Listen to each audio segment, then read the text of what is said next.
Well, hello, ladies and gentlemen. Welcome inside the CU Rec Center Ice Rink here in beautiful Boulder, Colorado. It's been, honestly, I could say beautiful for real now because it was a drop-dead gorgeous day outside today, pushing 60, not a cloud in the sky. Just an overall amazing day here in Boulder, and that's why we have 300 days of sunshine. But thank you all for tuning in to ScoBuff Sports. I'm Kieran Walker alongside Nick Evans. Tyler Phillips is going to be on camera for us this evening. And, this is... After last weekend, Nick, I think this matchup tonight isn't as crucial, but obviously, the Buffs they hold the number 3 spot in the WCHL right now, so they need to put on a show here tonight for sure. Yeah, absolutely. I mean, this is still a conference game, and you got to treat it as such. And so, I think they just have to have that right mentality, heading into that. They're not playing a team like Oklahoma again, so they're not playing, a team that's right below them in the standings. I believe GCU, we'll look at the standings in a second, but they're pretty far from the top right now. But still, you got to get those points when you can. You had your shot last week, and you split the series against the Sooners. I believe that is the best team that the Buffs will play for the remainder of the regular season. And so you just got to, like I said, as I realized I forgot to put on my suit jacket. I'm just wearing my turtleneck. It's cold in here. But just having that right mentality and collecting the points when you can, that's just going to be the best thing for this Buffs team. Oh, without a doubt. So going into, if we look here at the standings as we pull up this graphic here, obviously as of last week, the Buffs currently sit at number 3. They've held that spot with 32 points combined on the regular season, just behind the Oklahoma Sooners, who they faced last week with 35 points. And looking at the Grand Canyon Antelopes, we've got 23 points on the season. They sit number 7 in the WCHL and with an 11-11 record right down the middle.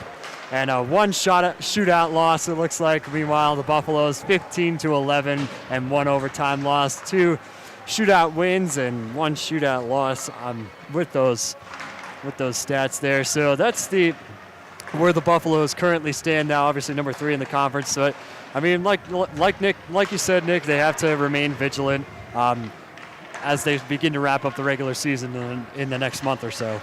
Yeah, and you can see there it's been a bit of a dogfight in the middle of the pack. He's just starting at number 5. Arizona State moved up a spot. The Rams went down a spot. And then Missouri State went down 2. They didn't get any points from last weekend's series.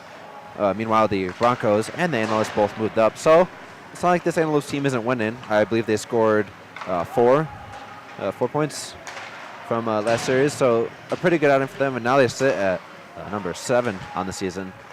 It's hard to see the little numbers. Probably easier to see it on your screen. Yeah. Back home. Oh, without a doubt. So, that's our standings here in the WCHL as we approach the final month of the regular season here in ACHA Men's Division 1. But really quick here, we're going to also take a look at our top scorers from each team. On the Antelope side, we have number 23, Colton Gherkin, the defenseman. He's got 19 points on the season, played in 20 games, 2 goals and 17 assists. So he obviously leads the team in assists by a long shot. Only 2 goals, which is to be expected of a defenseman. But going into the Buff side, as I'm sure many of you who have watched our broadcast before are aware by now, Rapolos Marcin Kevicius, obviously the forward, 25 points on the season, 25 games played, 7 goals, 18 assists. And trailing close behind is the captain, Drew McConaughey, with 24 points, 28 games played, all 28 games he has played this season, 11 goals, 13 assists on the season. That is one heck of a stat to boast about. Yeah, and going back to that GCU team, you can see how efficient of scorers, especially on the power play, that this defense is for this Antelopes team. Definitely something to watch out for. If Colorado goes to that penalty kill, you got a GCU squad that's really efficient at the point, getting really deep shots on net, getting pass generations and things like that. It's going to be a bad day if Colorado can't stay out of the box. Like we just talked about, the amount of generation you're getting at from points, assist, goals from your defensemen. That's very impressive from this GCU team. It looks like it's kind of where the brunt of their points and goals get generated from, is just starting at the point.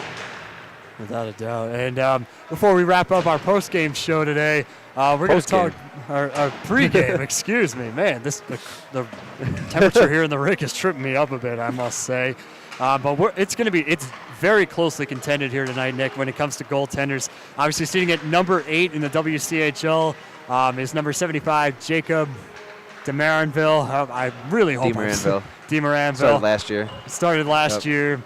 Obviously, 8 wins. Looks like 5 losses on the season.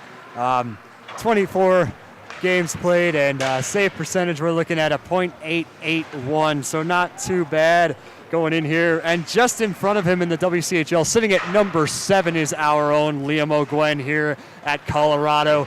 Obviously, 14 games played, 8 wins, 4 losses, 1 overtime loss, and a .909 save percentage. Same stats as last week, but hey, it's going to be tightly contested here, isn't it, Nick? Yeah, absolutely. And we kind of had that since last week, that it was a bit of a goalie duel. But that time, Brandonson, Culberson, Bond, or what did I just say, Brendanson? Yeah, Brendan Culbertson Bond. Yeah, he was the better keeper. Obviously. Yeah, a really, really high save percentage. Didn't allow a lot of goals in last week's outing. Kind of a similar thing this week, where you're just going to have a battle of 2 goalkeepers. And like we kind of mentioned last week, it seemed like a penalty or a missed penalty in Game 2, and then just a duel of 2 goalies is what decided last week's matchup. Yeah, it was tightly contested. Obviously, you were mentioning that Brandon Culbertson Bond sits at number 4 in the WCHL. He has a .903 save percentage, so right up there with Liam O'Gwen. But he showed that he is one heck of a goalie, and the Buffs came back in that game on Saturday to seal the win late in the 3rd period. Jake Rosalenko and Cam Piggott. And we'll see what they can do here tonight as they return home. We don't have a whole lot of home games left, but the ones that we have, we're grateful to cover for sure. So about 2 minutes left here in warm-up, so we're going to say about 15 minutes or so until we come back here for the introduction of the starting lineups and puck drop here at the start of the 1st period. Thank you all for tuning in. Don't go anywhere. You're watching Scobuff Sports.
Welcome back to Boulder, ladies and gentlemen. You're on. As we are getting ready to Hey, introduce the starting lineups here this evening between the Grand Canyon What? Antelopes and the Colorado Buffaloes. In about 30 my voice seconds, is we on will the hear front. those starting lineups as the officiating crew Wait, takes to the wait. ice for the first Wait a time second. tonight, I'm changing it. getting their skates under them. Okay. And How's that? currently there's GCU coming out of the locker room. As What? And the Buffs are just starting to This is gonna be so emerge as head coach Trace Javelin for the Buffs heads to the bench. And here come the Antelopes coming onto the ice. And the few Buff fans who are here this evening, they are vocal in making sure their presence is known. And here come the Buffaloes. Liam O'Gwen leads his team out onto the ice, followed by Cam Piggott. You're on. Okay, that color actually looks pretty good. Yeah. I don't know what changed. Here we can see that's Elliot Testa heading off the ice for a second here as the rest of his team comes on out of the locker room. All right, you're off. And here come the starting lineups.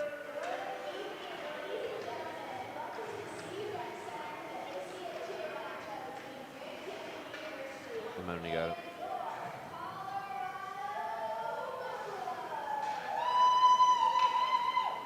All right, you're on.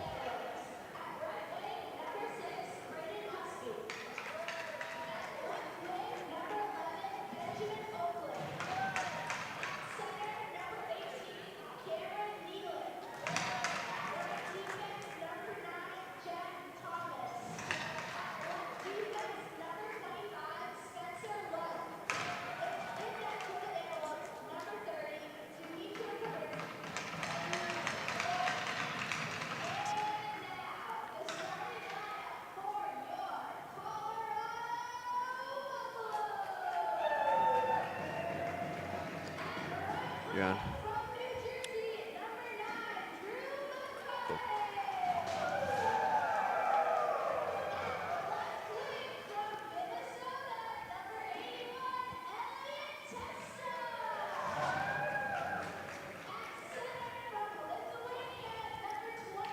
Trying to zoom in too much. That's good.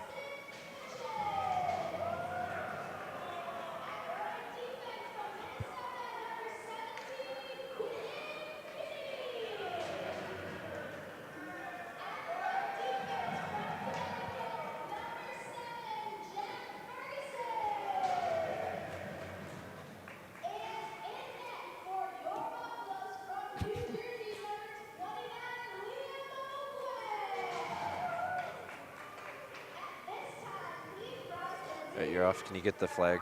Just the flag close up.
What an amazing rendition of the Star Spangled Banner, as always. And we are getting ready for these teams to take center ice for the opening face-off in the first 20 minutes. And then I'll just unmute and tell you the specific shot. Sound good?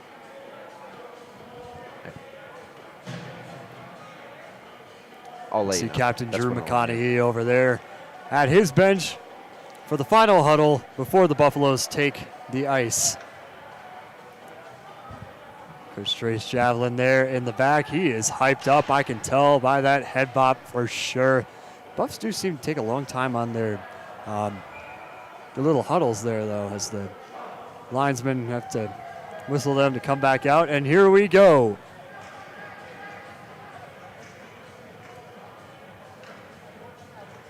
And who else to attempt the opening faceoff for the Buffs than Rapolos Marsekevicius out here at center ice, and he's going. Gets Cameron Nealon.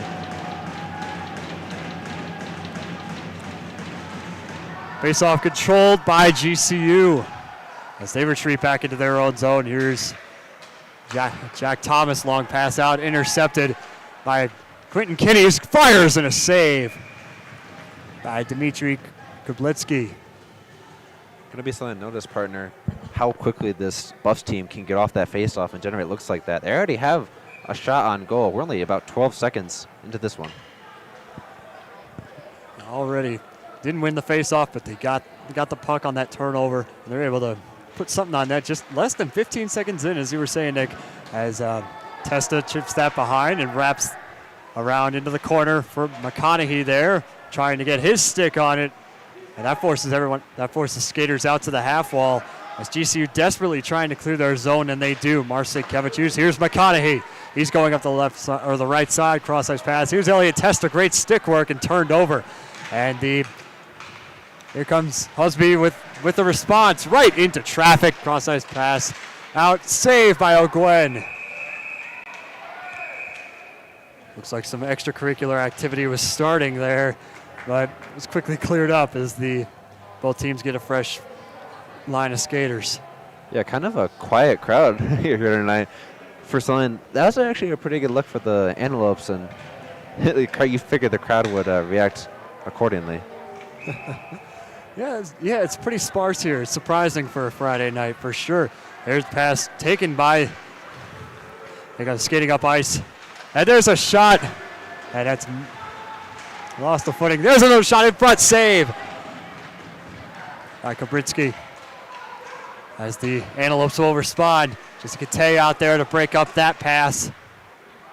Great opportunity there for Logan Bergy as Jake Rosalenko's tripped up at the blue line. As Cam Piggott gives it back to Bergy and Piggott and turns it over right in front of the scorer's box, and that's going to be just shot back, and O'Gwen comes out of his net to play it, wraps it around for McConaughey, or excuse me, Kate rather. Man, my vision's bad this week. Puck is loose behind the net of Liam O'Gwen. That's Islanik who gets that one out. Here comes David Hofteaser. He's got room. He's going into the corner. Big check there into the corner. There's a shot by Islanik. Goes wide of the net as we approach the 2-minute mark. Lots of physicality here. And Dougie Wood was checked there at the half wall. Sees that physicality that we love to see from this Buffs D1 team, as David Hofteaser just is going to fire that one back into the corner of the GCU zone. And the Antelopes will have a chance to respond here as that's fired back deep into the corner. O'Gwen came out to play it. And here comes Jack Thomas, who's back on the ice for the Antelopes. Dougie Wood fires that one deep as his line's going to get a change. Roman DiDomicio comes off the ice. I'm sure the Antelopes are pleased about that. As Jack Ferguson goes into the corner. We got room. Jack Thomas wants a piece of it, and it's offsides. It's been a really back and forth game so far. Doesn't feel like any team has really had the puck too much in that O zone. Yeah, bit of a shocker here because given that Buffs are number 3 and GCU obviously is number 7, we would have expected like maybe more dominance from the Buffs, it seems, but they seem to keep these games pretty close as Ferguson wins that face-off. That's back out.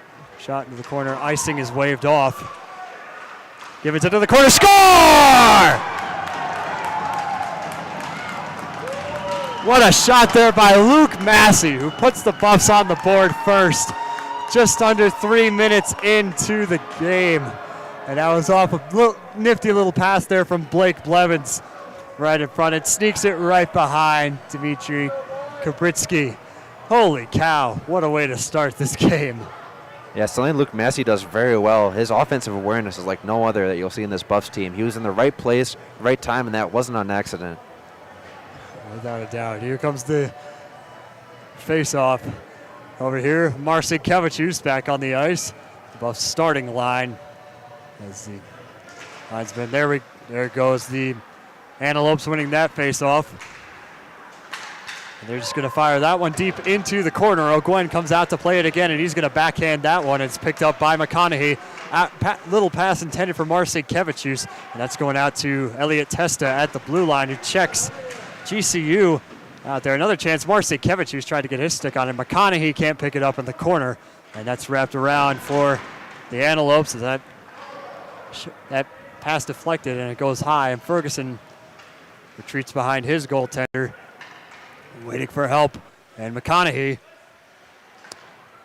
here's Testa. Cross ice to McConaughey, and it's too hot to handle. There's a chance here for the Antelopes trying to capitalize, and feeling that pressure is forced into the corner. And the loss of footing there at the blue line. GCU still has it. They're going to fire that one deep. Marcin Kevicius trying to clear that one out of the zone, and that shot right into traffic, into the corner.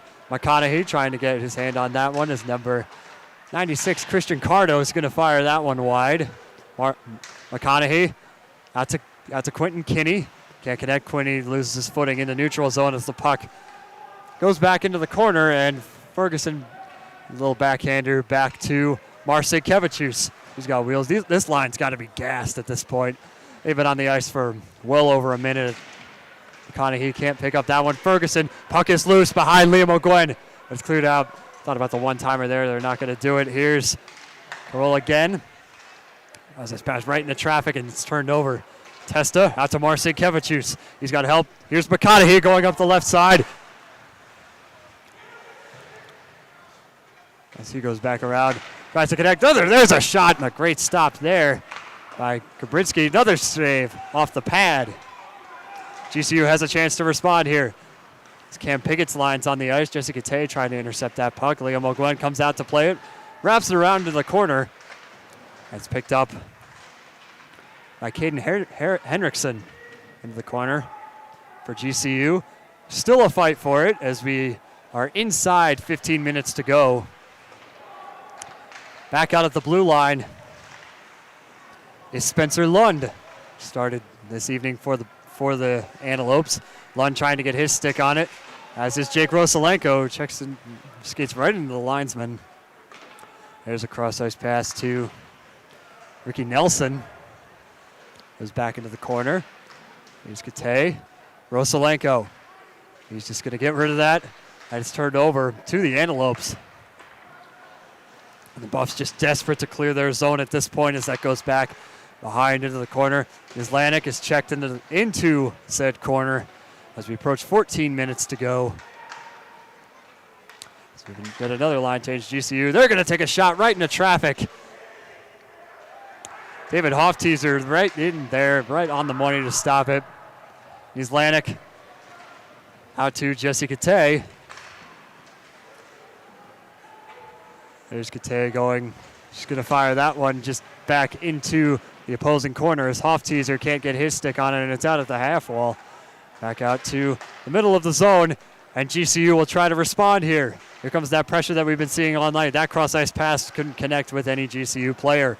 But here's another chance here. Sloppy play there by David Hofteaser. That's wrapped around into the corner as Jack Thomas comes off the ice for the Antelopes. Puck is loose right into traffic, right into so much. The Buffs defense is just crowding around every player that they can, and the Antelopes just haven't found a way to respond yet as that's chipped into the corner. Wrapped around behind.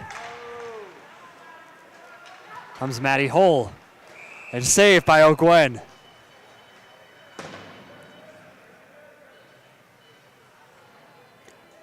So both lines will get a quick change here.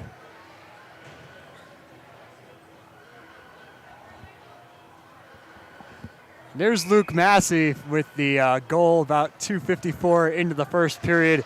The Buffs are still up 1-0. That's out in front, dangerous situation there for O'Gwen, and that goes high into the glass. And it forces the Antelopes to retreat into their own zone. As Owen Dickinson came out to play that one. Puck is loose on the corner. Here comes number 79, Nash Jacobsma, excuse me. And we're going to get a penalty coming up here. As it was a play in the corner. It's going to be, there's a bit of a check there at the blue line. Tensions are rising.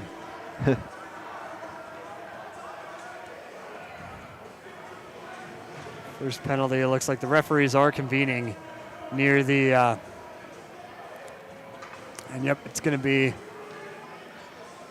Jack Ferguson. Jack Ferguson. This is going to be a power play here for the Antelopes. So this will be a chance for them to capitalize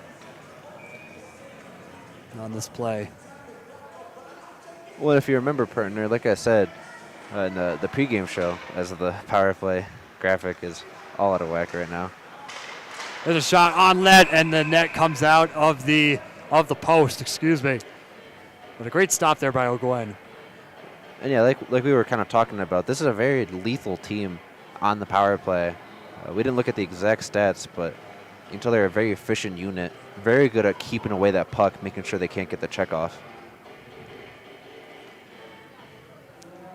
So this should be a good advantage for them as we are approaching the 12-minute mark. If they can tie this game. Puck is loose at the half wall. McConaughey trying to get his stick on it to clear his zone. Zlanek is going to wrap that one around. And Kubrinsky comes out to play that one and leaves it back. Here comes their elite penalty kill unit onto the ice. Number 14, he's unfortunately not on our roster. The Buffs wanted, Buffs bench wanted a penalty there. They're not going to get one as they get a quick line change, and Colton Gherkin treats back into the corner. As we approach 1 minute to go here in this Antelopes power play. Buffs penalty kill's been on fire. Jake Rosalenko trying to break that one up. And the Antelopes trying to set up something here. Cross-ice pass, Jack Thomas. Back out, pass intended for Jacob Cummings.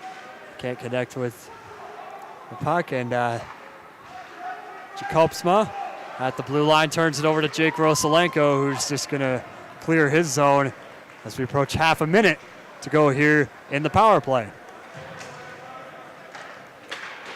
Cross-ice pass here at the blue line is Jacobsma. Roman DiDomisio, the beast, is out on the ice as David Hofteaser sticks that one out of the air. Hofteaser applying that pressure. But here's a chance here for Owen Hansen skating up the right side, and that's going to go into the corner and picked up by Brandon Husby. That's cleared out, and that will do it for this power play here on the Antelopes. Not able to capitalize like we expected them to. 10:15 to go here in the first. Buffs lead 1-0.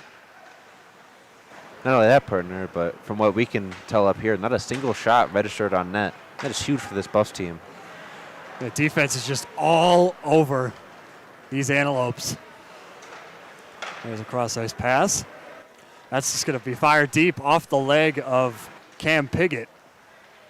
As he's trying to get his stick on it right at center ice, it looks like. And here's a chance here on the breakaway for Tristan Tubalgo. Takes a shot. Great save by Liam O'Gwen. That's gloved out of the air by Quentin Kinney.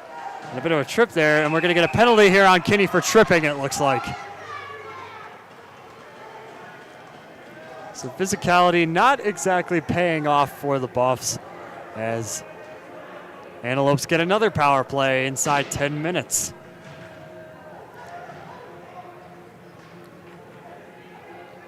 McConaughey back out on the ice. It's Marcinkiewicz.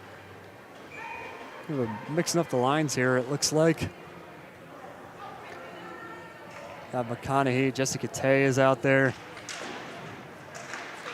Face-off control by the Antelopes. Let's shift back into the corner. Here's Nislanik. Trying to maintain control at the 9:30 mark. And he's just going to get rid of that one.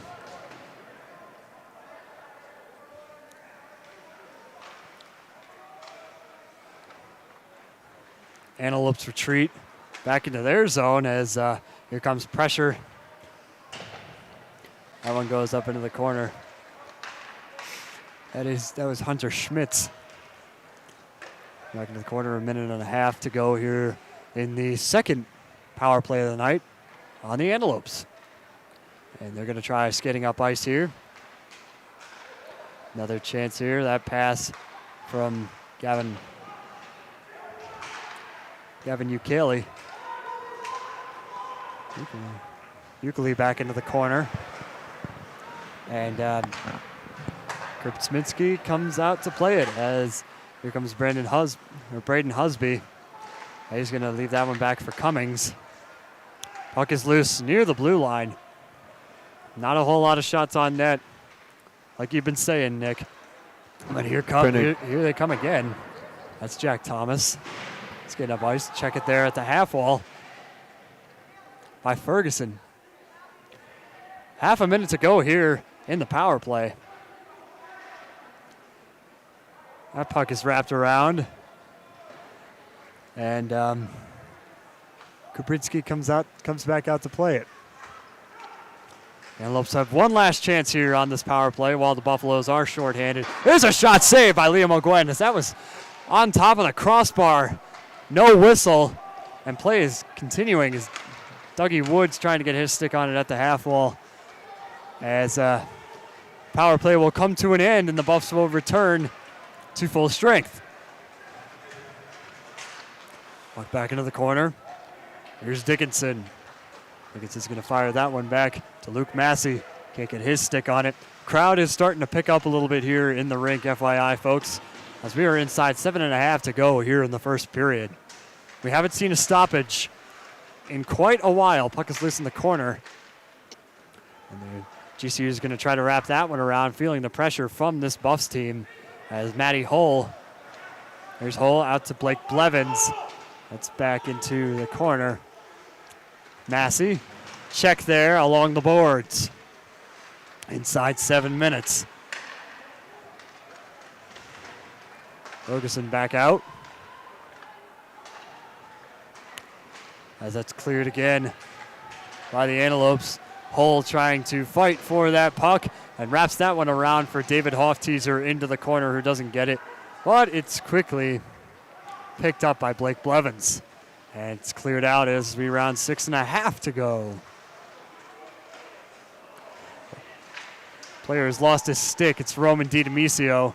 He's trying to get it, and he does. And here's the puck in the corner, cleared out again. Jake Carney. And pass from Dougie Wood. Passed out to Dougie Wood. He's trying to get his stick on it. Here's Wood. He's got a chance here out in front. No one there to help him as we approach the 6-minute mark. That went wide of the net. Puck is loose again in the corner. Jessica Tay. Another chance here for number 20. There's Gavin Ukele. And a great stop there by Liam O'Gwen.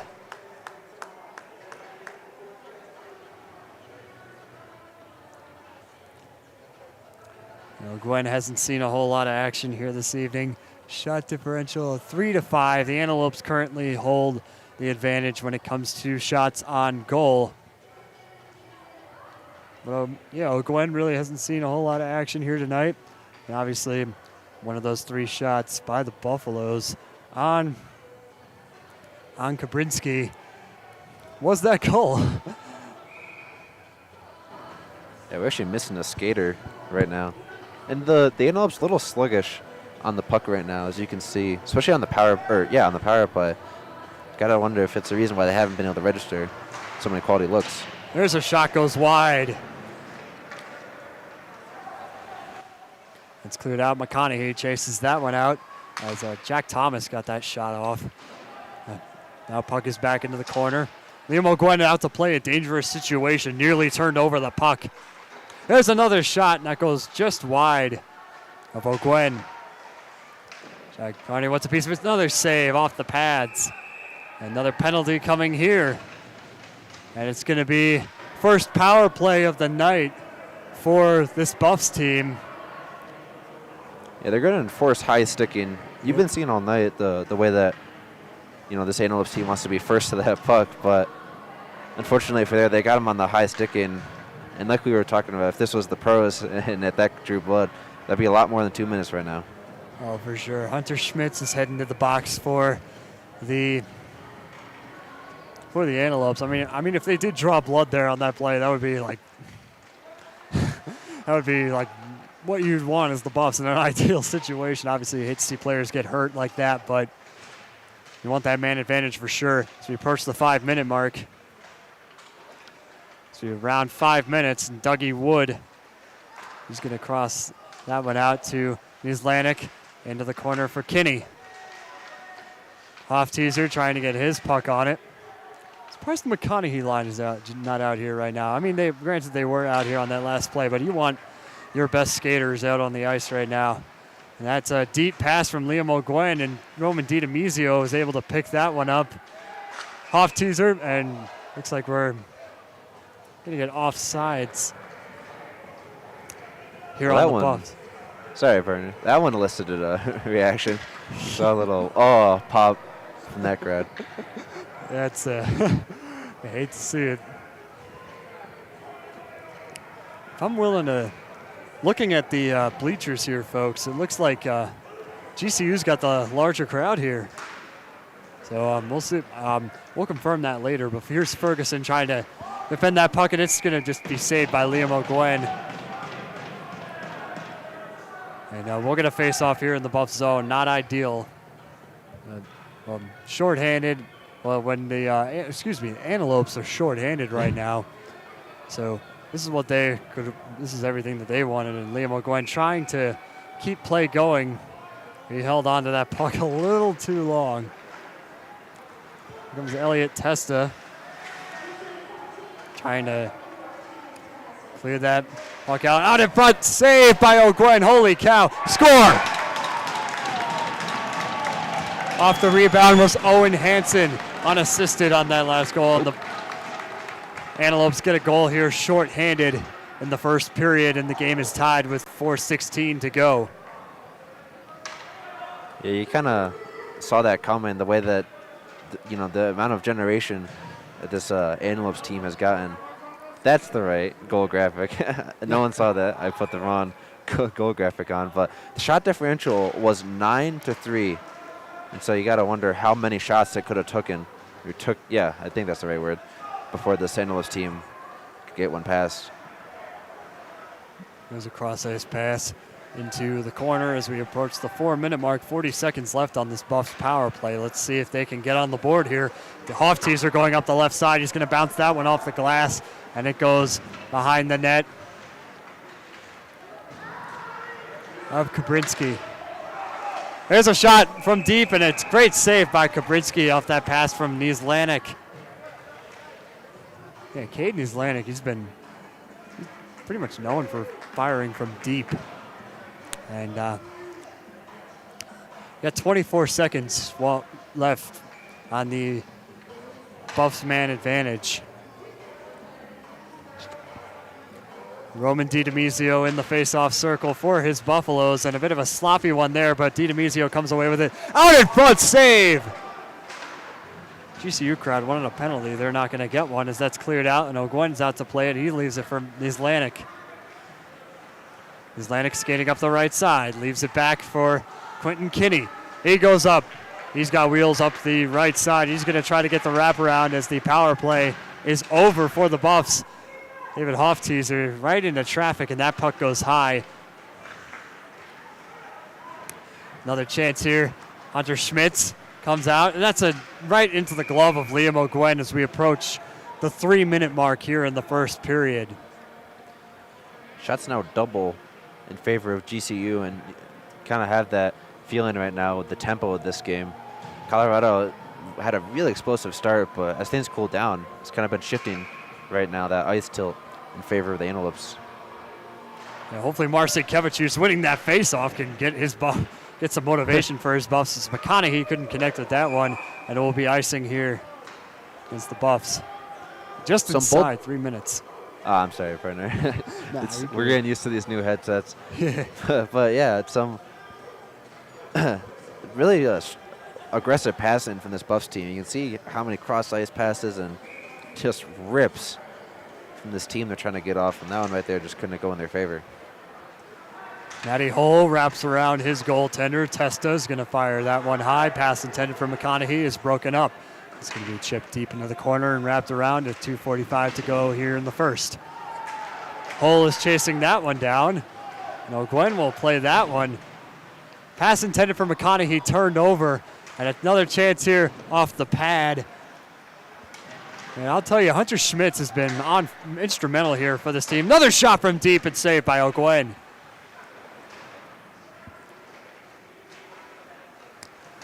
Loves back into the corner. As I was saying here, Hunter Schmitz, he's been absolutely instrumental this game as that goes high up into the rafters. And we're going to get a stoppage as we approach, or we're at 2:13 to go here in the first period. And we'll get line changes from both sides.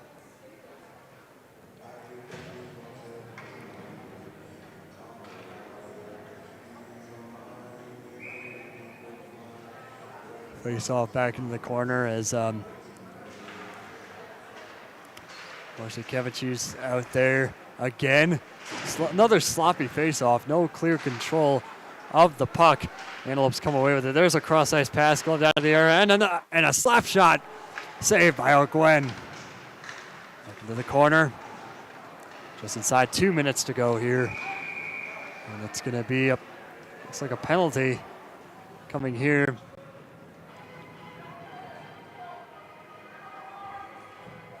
See who it's on here. It's looking like it's going to be on GCU as Jacob Cummings heads into the box.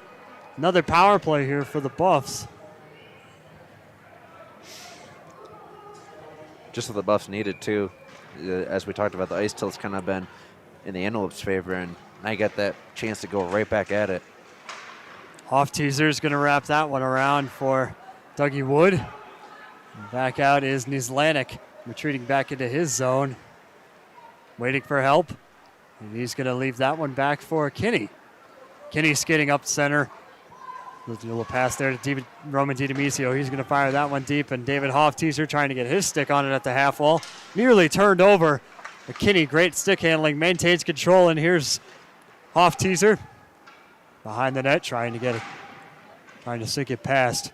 1:15 to go here in the first period. Puck is loose. Pass out to Dougie Wood. He takes a shot. Save! By Kaprinsky. That's back out to Nislanik. Kinney. Cross-ice pass intended for Wood. Nislanik is pushed into his bench almost as we've inside 1 minute to go here in the first. Buffs crowd is showing up now towards the end of the first period. Pass from Wood. Back to Marcin Kevichus. 40 seconds to go, 48 to go on the power play. So we will have about 8 seconds of power play left going into the second period. Watch out, Marcin Kevichus has wheels. He's going up the left side. Out in front, save!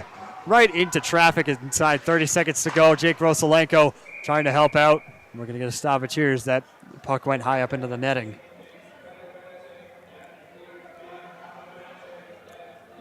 Talk about a great chance right there in the crease. And really good defensive work right there, getting that skate plate. Otherwise, that would have been a guaranteed goal. That was close. That was the closest I think we've seen all night. Marcin Kevichus back in the circle, gets it. McConaughey out to Hoff-Teaser, Ferguson. McConaughey. He's got help. Pass is broken up, intended for Marcin Kevichus. I got there. Ferguson trying to keep it in at the blue line, and he does. 10 seconds to go here in the first period. McConaughey, he's going to fire that one from deep right into traffic. Another shot, and it goes up into the netting. Inside 5 seconds to go.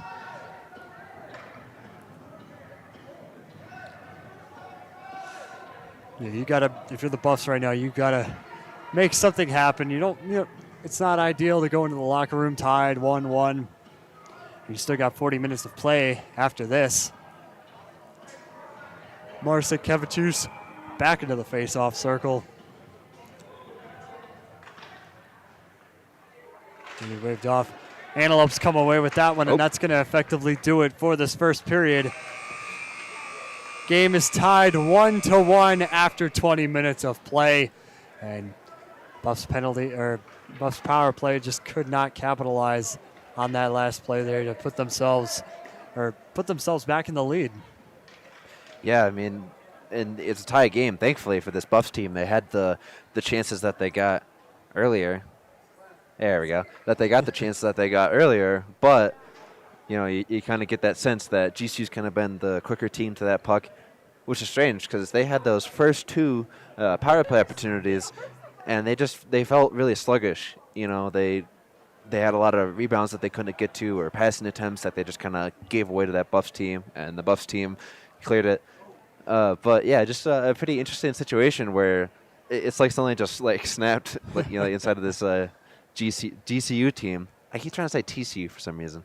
They're both purple, and their logos are the 3 letters.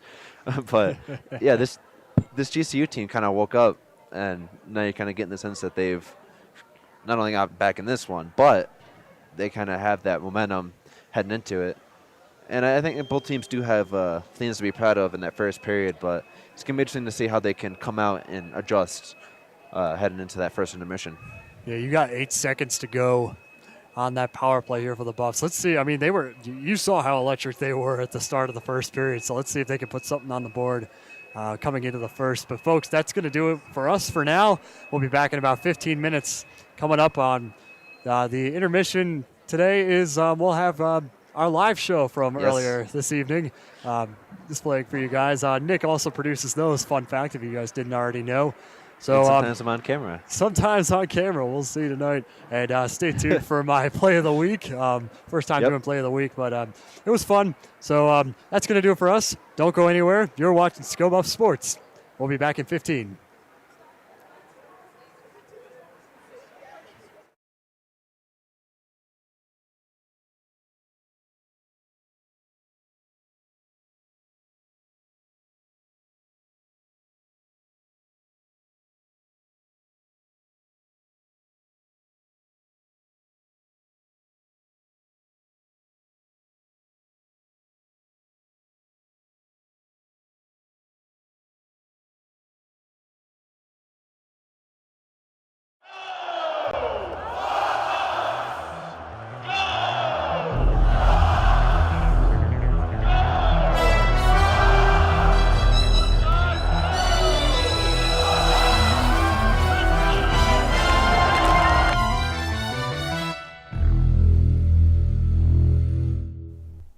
What's up, Buffs fans? Welcome back to our Sko Buff Sports live show. I'm your host, JR Weeks. And I'm Jada Shore. We have an exciting episode for you today, so let's get into it. We begin with the men's basketball team that continues to slump as the Buffaloes fell to 78-63 in last Saturday's matchup against the Arizona Wildcats.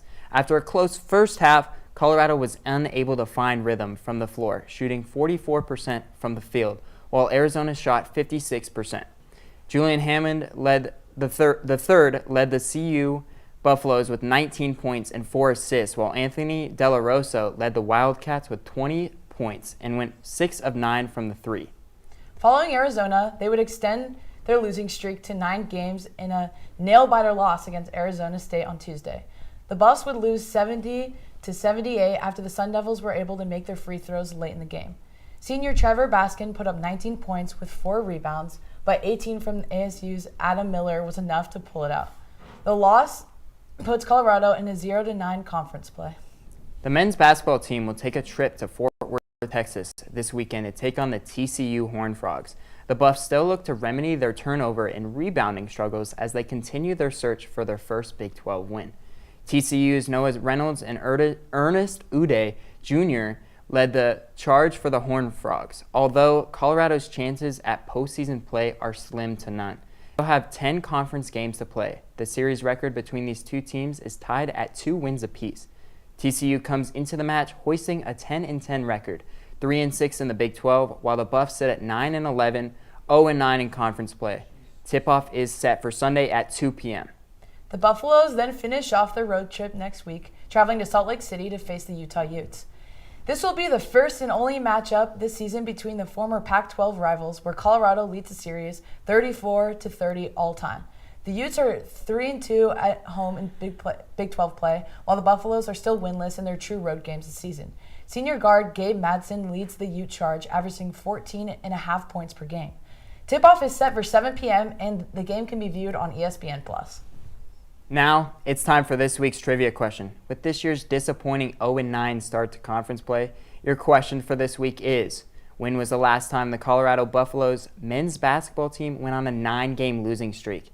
Stay tuned for the reveal later in the show. We have some brighter news for the men's basketball team, pun intended. Colorado alum Tristan Del Silva has been on fire in his rookie season. The Orlando Magic forward has been named the NBA Rising Stars roster, joining 9 other rookies in a 28-player pool that will be divvied up into tournament teams.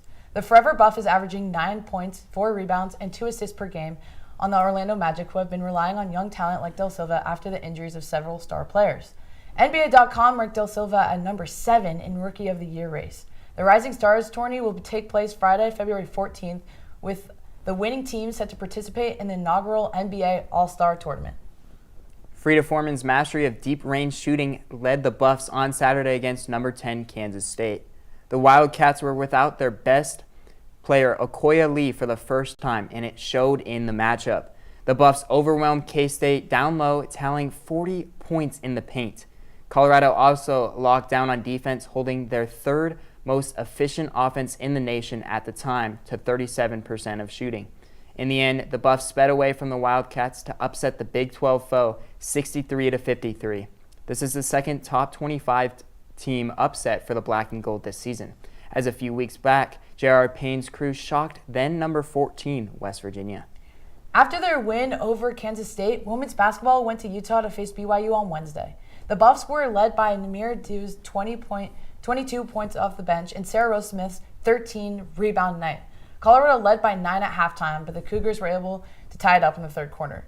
In the closing seconds, freshman Tabitha Benson hit a massive go-ahead 3 and stood tall at defense to secure the victory. The Buffs were able to sneak out of Provo with a 67-66 win for their first road game in the Big 12 season. Women's Hoops returns home to face the Texas Tech Raiders on Sunday. In this historic matchup renewed in the Big 12, the Buffs have only beaten the Red Raiders 5 times compared to the 18 losses. Guards Jasmine Shavers and Bailey Maupin led Texas Tech as the tandem in combining for 28 points per game. Both squads are struggling in Big 12 play, though CU's win over BYU placed them 2.5 games above the TTU in the standings. Tip-off in Boulder is on Sunday, set for 2 p.m. on ESPNU. CU continues its homestand on Wednesday with a pivotal matchup against the Arizona Wildcats. The Wildcats come into the matchup half a game ahead of the Buffs in the Big 12 standings. U of A will look to keep its upper hand in the rankings with offensive help of Jada Williams, a sophomore guard, averaging 12.4 points per game. On defensive side, the Buffs have to keep their eyes out for Brea Cunningham, a sophomore forward, averaging close to 2 steals and blocks per game. The Buffs and Wildcats will tip off from CU Events Center at 7 p.m. on ESPN+.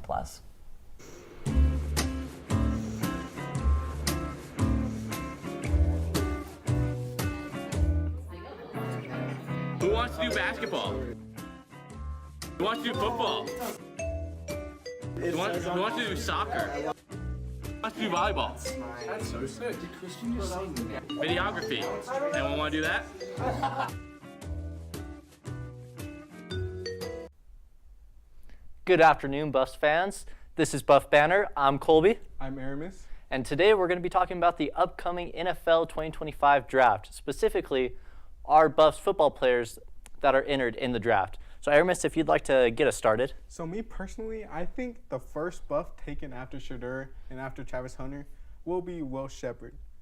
Though he didn't have the flashiest of numbers, maybe LaJohntay Wester had a better season statistically. I feel like this guy has what it takes to be a big NFL threat.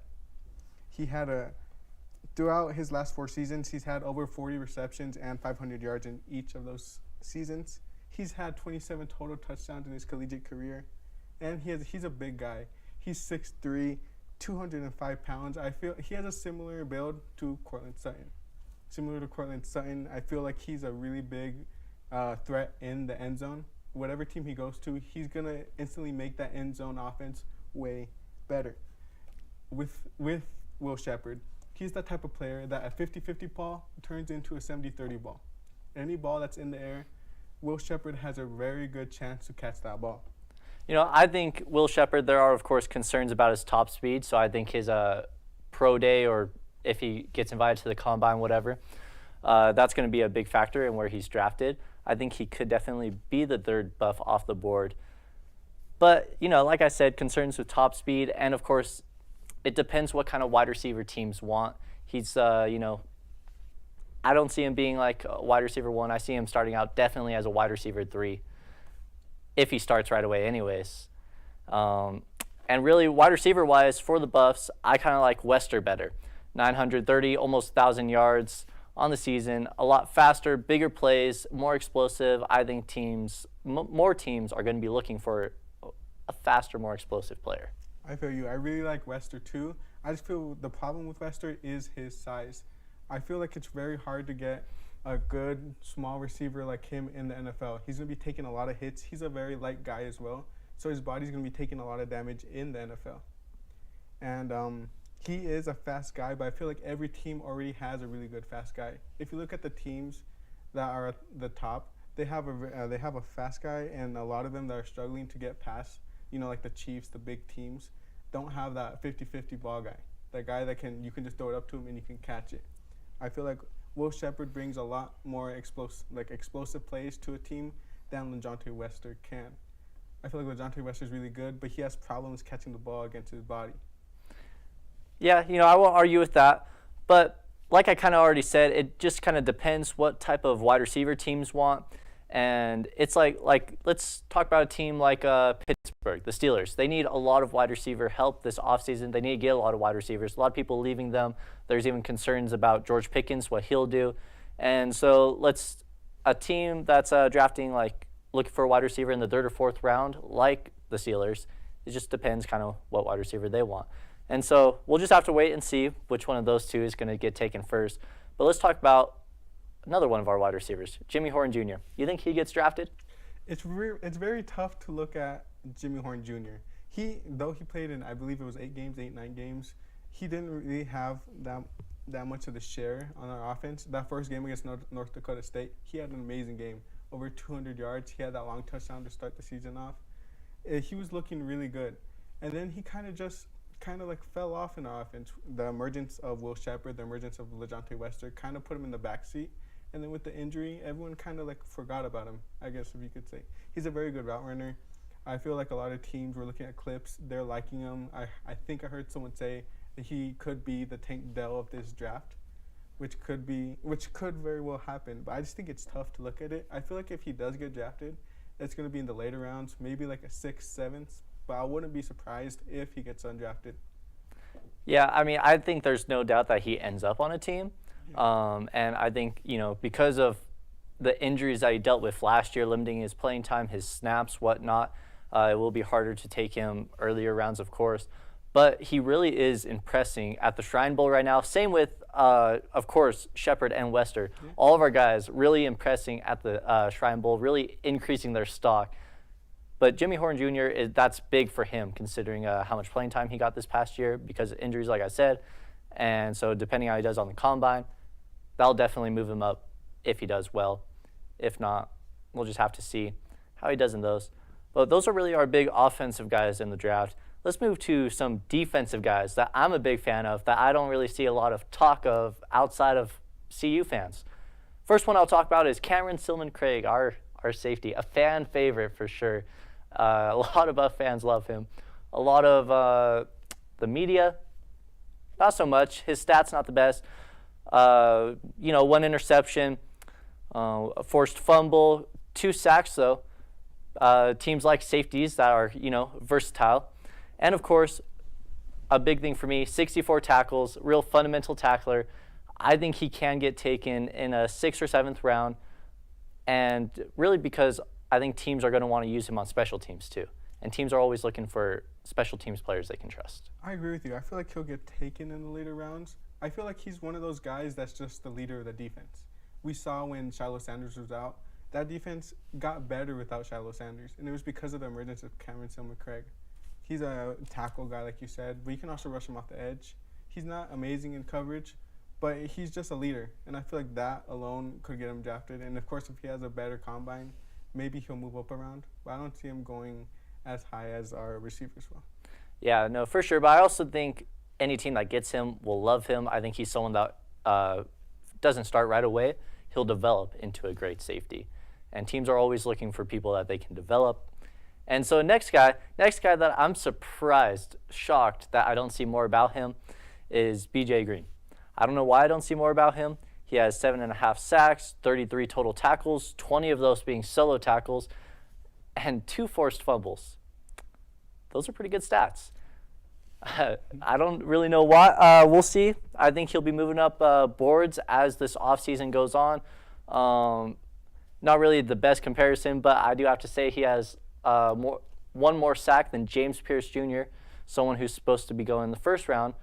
Now, of course, this is one of the best edge rusher draft years in recent memory, and so that will be affecting his stock. But I would love to see him go 3rd or 4th round. I don't know if you have any thoughts on that. I think he's a really good player as well. I just think the only thing against him is how bad the CU defense was. I feel like scouts are going to be looking at how bad the defense was at times and just be scared away of any player on that defense. I feel like as they watch more tape on him, they will, like you did, fall in love with him and maybe put him on the draft board, and then he'll rise from there. Yeah, teams love people that get after the QB.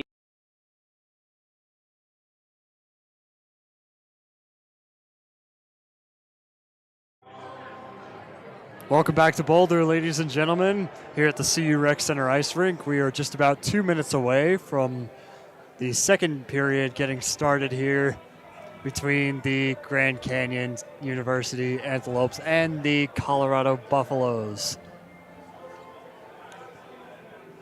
Yeah, partner, a really exciting game right now as we're trying to get a camera person. Trying to get Ryan Asaro back in here. Yeah. It's a very tight booth. You can definitely see that in the shot. But, yeah, no, a very exciting period both ways. All of these D1 teams are always high-flying, really quick games. And, tonight's been no different. So it's been a very nice outing as I'm zooming in the camera. It was very wide for some reason. That can zoom out a little bit. There we go. Yeah. And you'll notice that the second shot is really desaturated. We're still figuring that out. It won't let us change the optic settings, which is dumb. Like, watch.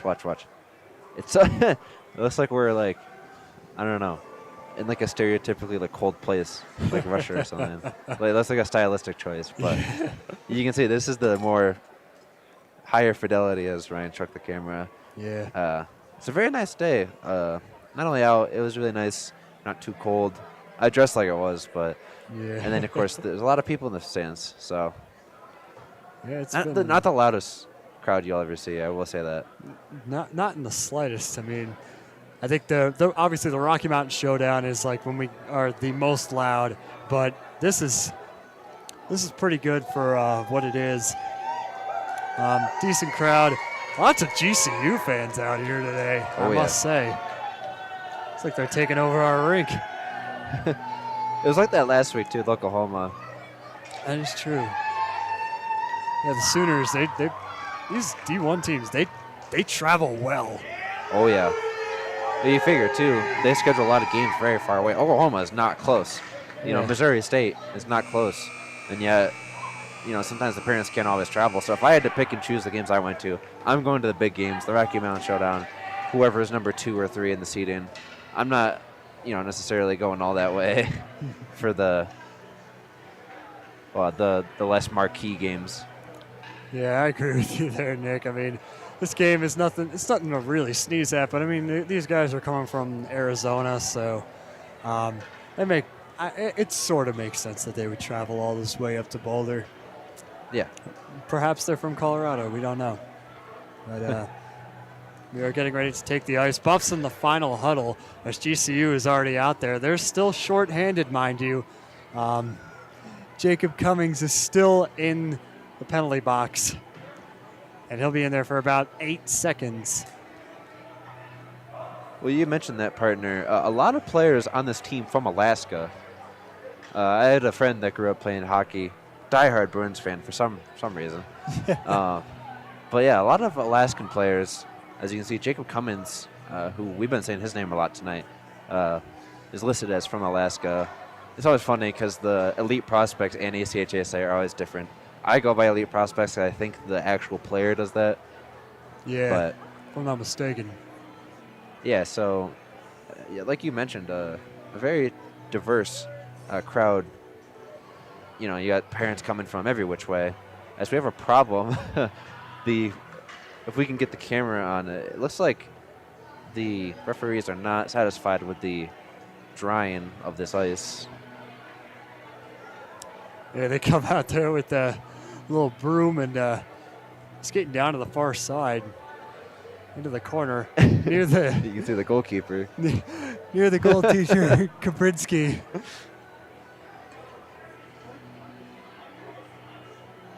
They're going at that is definitely play of the week for next week. That's going to make play of the week for sure. Yes, it will.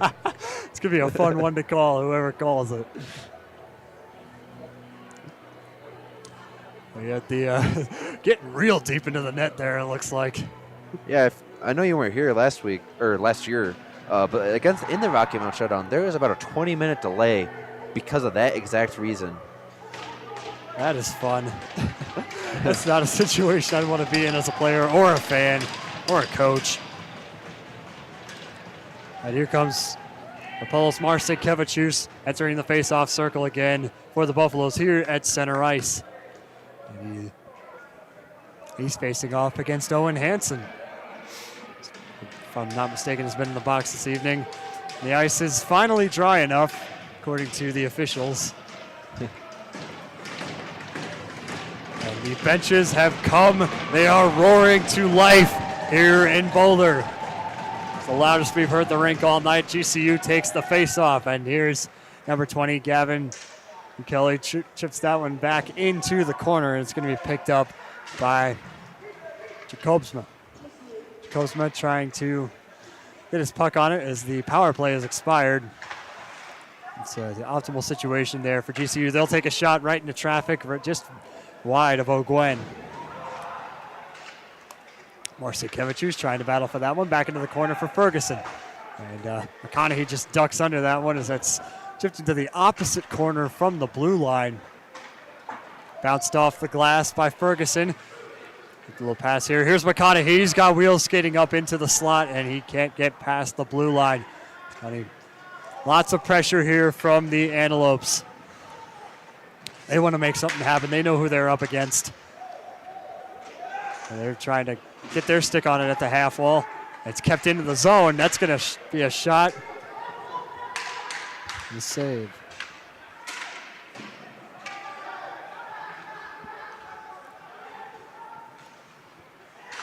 Puck is loose behind the net.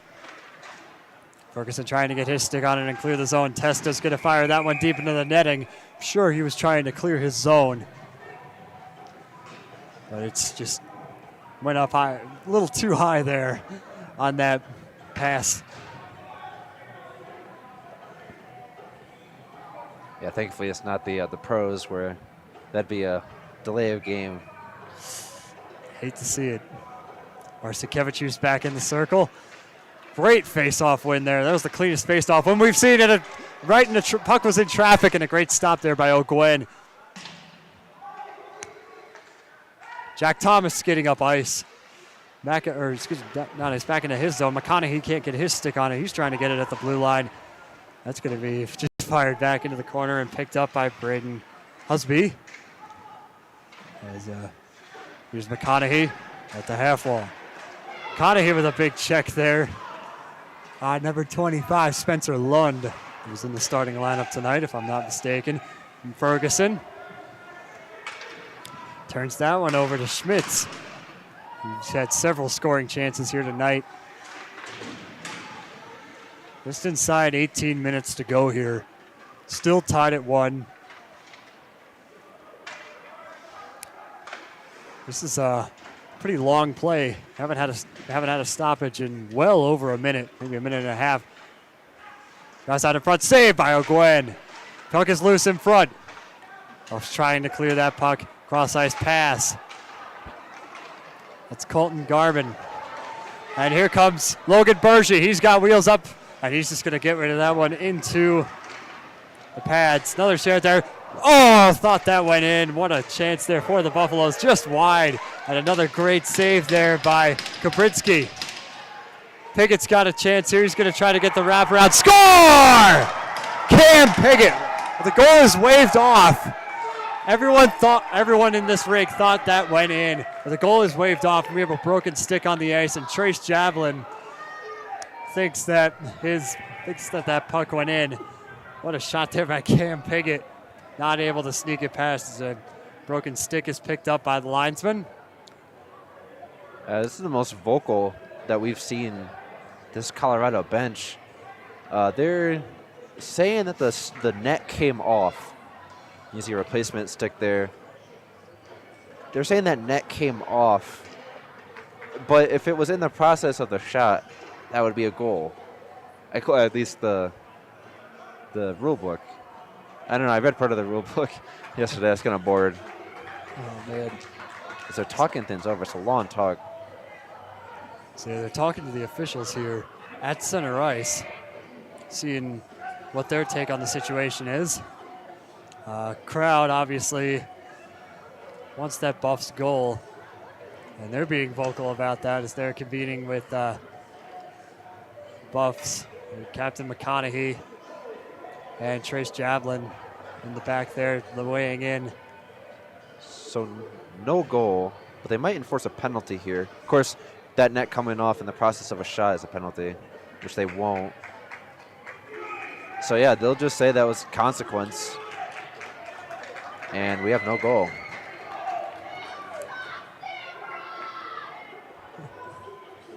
Crowd did not like that as Cam Piggott tried to win it for his Buffs team, and now he's forced into the corner. Puck is loose. Picked up by Rosalenko. Back to Piggott. That's cleared out. Izagate not able to keep it in the zone at the blue line, and it forces the Buffs to retreat. Here's Logan Bergie, a nifty little backhander pass intended for Rosalenko. But he's nowhere there, and the Atlantic turns it over. At the half wall, nearly gloved out of the air by the linesman. Out in front, save O'Gwen. And that's a goal. GCU is up 2-1, and the Buffs bench is not pleased. That puck was just snuck by Liam O'Gwen. That goal courtesy of Tristan Tabukel. Yeah, partner, the consensus right now, on the Buffs bench at least, is that there was an offside. They were saying it was offside since the zone entry, and you can see McConaughey, who's the only one that can protest, plead in his case, saying that was an offside. That's got to stain, though. You have that disallowed goal, and now what you think is a missed offside. As we get a call here. And it will be a penalty. I thought that was a signal here. What a turn of events, partner. As we will get a penalty. Got a Buffalo being summoned off the bench. So that's the triple whammy. Not only did you have that disallowed goal, the supposed missed offside, and now a penalty against you. This is not a situation that you want to be in when your players going into the box. So being summoned off, McConaughey converting with his team and his head coach, Trace Javelin.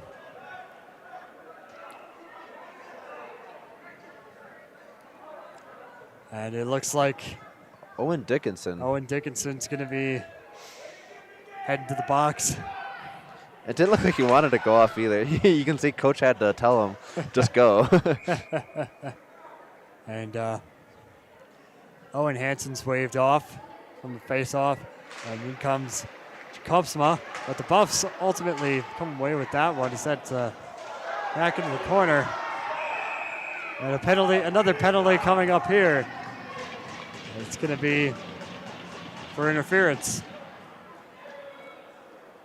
And it's assessed against Jake Rosalenko heading towards the bench.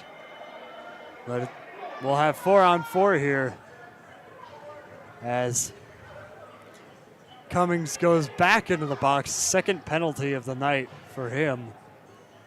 And we'll have 4-on-4 for about 2 minutes or so. Only 8 seconds passed since that previous play.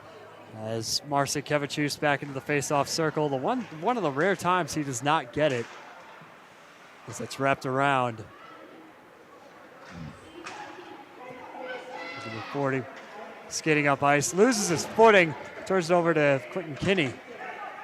Here's Kinney going up the left side. He's got wheels, and it's going to leave that one back to Rosalenko, who loses, or Marcin Kevicius loses his footing. Really a very dangerous situation as Kinney forces players into the corner. Lucas loses the half wall. Kinney's going to pick it up in the corner into a little backhander to Marcin Kevicius, who loses his footing again. Excuse me, Marcin Kevicius loses his footing for the first time on that play. The ice is pretty slick. I can see why the officials wanted to clear the ice. And there's a shot, goes wide of O'Gwen. Another chance there. We're going to get a quick change here for GCU. Cross ice pass. Gervin's got a chance. There's a shot, goes wide. Another shot towards the net off the stick of O'Gwen. That's going to go back into the corner. Islanik. Back out, number 23. That's Gervin again. There's a little backhander out in front. Dangerous situation for O'Gwen. And he's able to stay on top of it. They're going to try to set up another shot here. Out in front. Save! And he's going to smother that one. Taking no chances. 20 seconds to go on the 4-on-4. And the Buffs will have the man advantage for about 8 seconds here going into this next, or once the 4-on-4 expires. We're just inside 15 minutes to go here in this second period.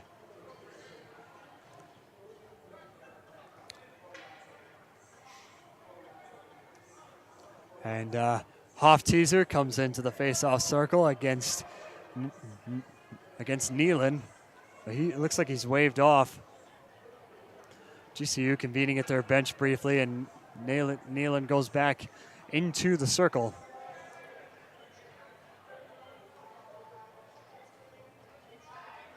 Hofteaser.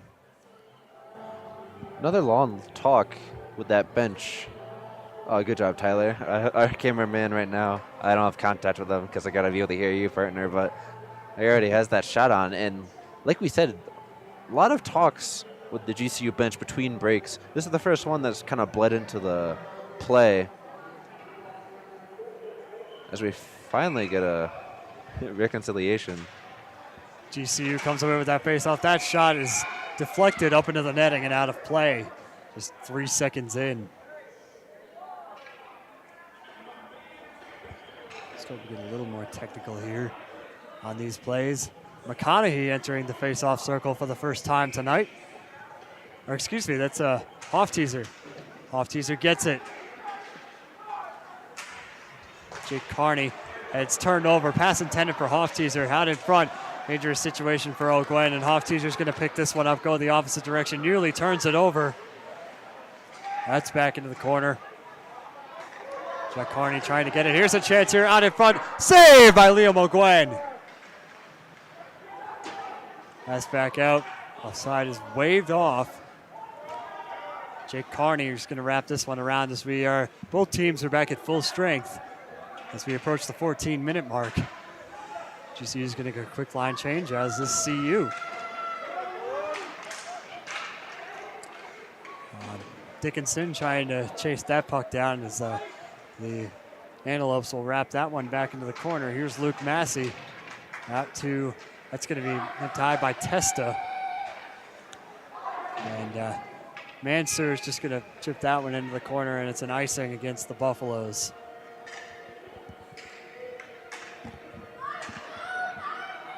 So face-off coming back to the right of Liam O'Gwen.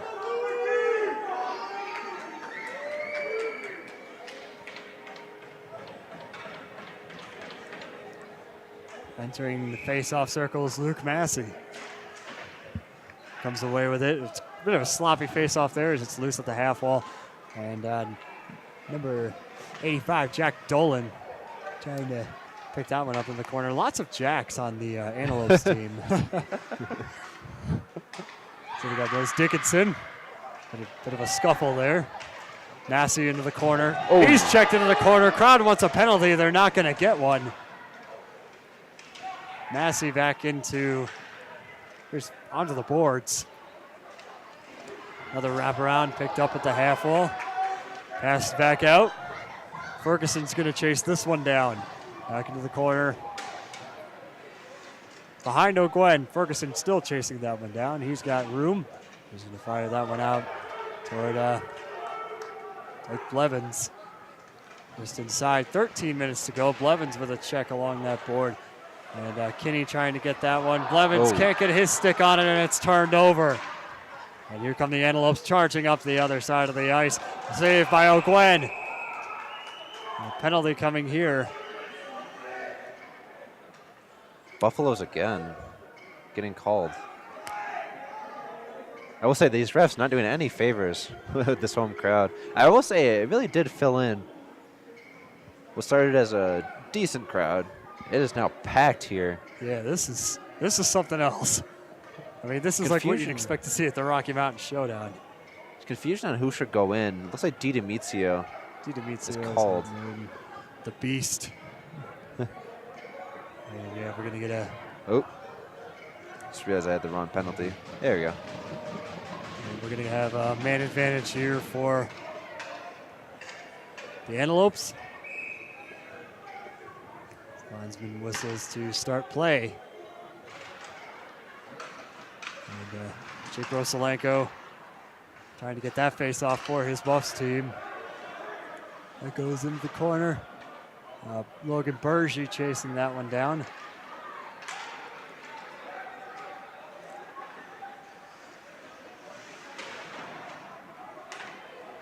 That's kept in, wrapped around. Back out into the neutral zone. Here comes Cummings. He's going to fire that one deep, and Jessica Tay is going to try to get his stick on it at the blue line, but he can't do it. Here's Katay trying to get his back into the corner.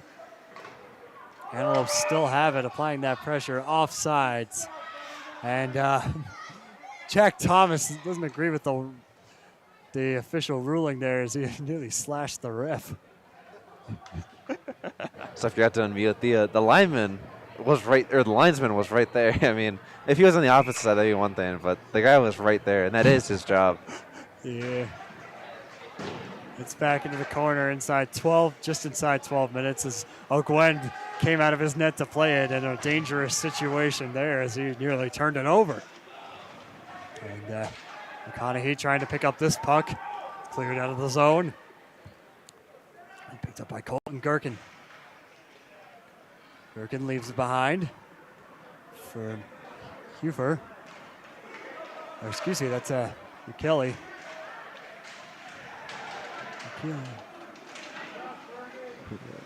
Kelly back into the corner.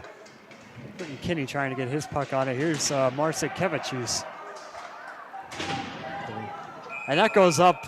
That pass from Marcin Kevicius goes up into the netting and out here into the stands. We're talking about velocity for a guy getting hit. Still got the clear attempt.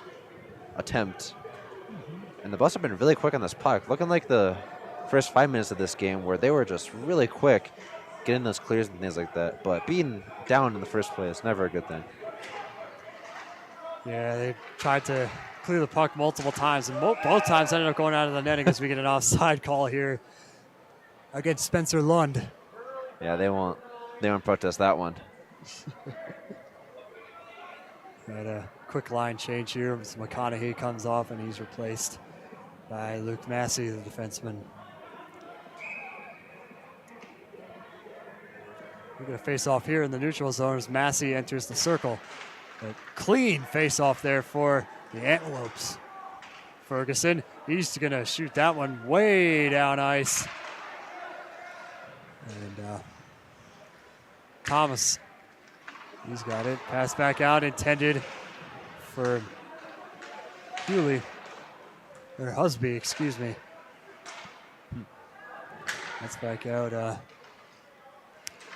Blevins trying to get his stick on that. Here comes chance here. That shot goes wide of O'Gwen. And back at full strength, a bit of a fight here.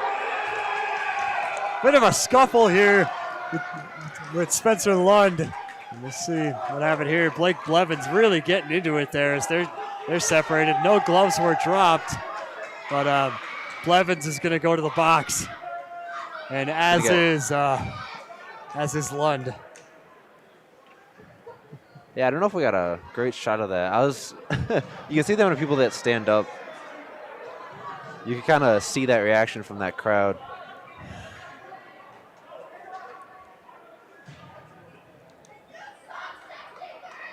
Another 4-on-4.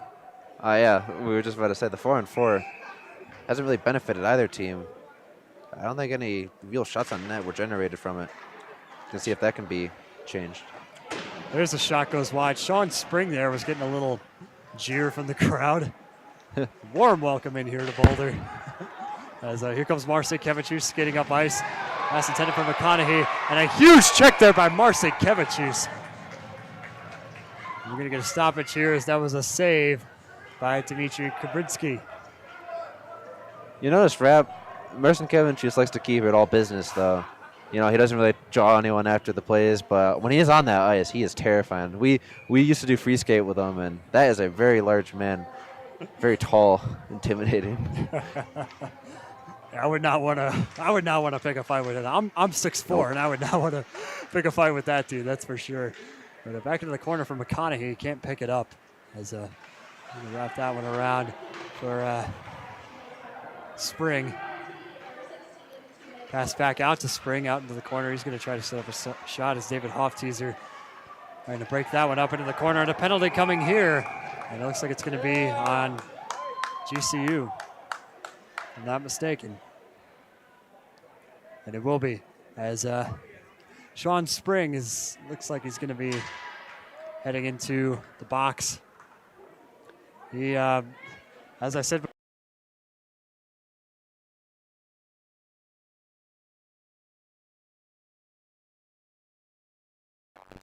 in favor. They get a brief huddle here. Trace Javelin is trying to make sure his team knows the deal, knows what's going on. As David Hofteaser is going to come off the ice. We're going to get a face-off here. Buffs take it. It's Marcin Kevicius again. Who else, man? There's a shot by McConaughey, saved by Kubrinsky. A little bit of a stoppage there as we had to reset. Had to get my computer charging. That whole battery died almost in one period. Yeah, that's one thing we will say, folks. Streaming these games, we love doing it, but it takes a lot out of Nick's MacBook Air. Maybe one day we'll use, I have a MacBook Pro, maybe one day we'll use that to run the stream. It's got a separate charger. Marcin Kevicius up the slot, and he's forced out nearly into the corner. He's at the half wall now, trying to regain control. As Testa out to Marcin Kevicius, shot save, and Kubrinsky is gonna just stop that one, taking no chances on that play.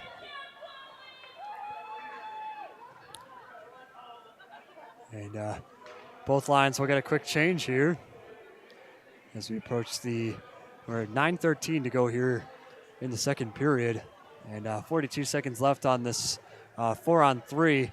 The Buffs will take a brief man advantage. for about 40 seconds or so. As Nislanik trying to get his puck on it at the half wall, trying to get out. And Dougie Wood can't keep it into the zone. It forces his Buffs to retreat briefly. And Colton Gergen trying to assert his dominance. And here's Hofteaser. He's looking for help, and he's got it with Nislanik. As back out into the half wall, Nislanik cross-ice pass to Dougie Wood. He's going to try to get that wrap around. Great. Yeah, the Antelopes were all over that play as the 4-on-3 comes to a close, and for about 40 seconds or so, the Buffs will have a man advantage. 8.5 minutes to go here in the second period. Nislanik, if you're the Buffs, you need to capitalize here, get yourselves back on top, or tie the game at least, I should say, as Kinney's going to retreat. 25 seconds to go on the power play. Kinney skating up the left side, loses the puck at the half wall. And there's Hofteaser. He's going to try to get that wraparound right into traffic. And the defense from this Antelopes team is all over them. 5 seconds to go here as that's cleared out of the zone. And the GCU fans love it as they're going to try to apply some pressure out in front. They can't connect. And you could, I mean, at this point, I mean, it's about even, but GCU fans are a lot more vocal this evening. As here comes Dickinson back out, and pass intended for Hofteaser broken up. Back out on Nash Jacobsma. And we're going to get a quick line change here on the Buffs as the puck was right in front of their bench. And the Antelopes are going to try to clear this one again. And a huge check there into the corner by Cam Piggott, that is, right at the blue line, actually. Here's Piggott with a chance. He's goes up the slot. Score! Cam Piggott sneaks it right by Dmitry Kopinski off that breakaway play. And the Buffs have tied the game at 2 at 7:14. Holy cow, what a shot. You said it. What a breakaway, too. You saw right there. Wow, there's a very big difference in voices, partner. But, yeah, just a really good breakaway right there. And how about that finishing from Piggott? Not the first time we've seen him do this on home ice. Bergy into the face-off circle. Excuse me, Piggott. Goal courtesy of Cam Piggott as he enters the face-off circle. And the Buffs bench comes to life. GCU sloppy face-off there as Carney checks number 17, Colby Donovan. Right here in the neutral zone. As that goes high. Wraps around, nearly a delay of game penalty there as that wraps around right, touching the glass. Wrapping around Liam O'Gwen.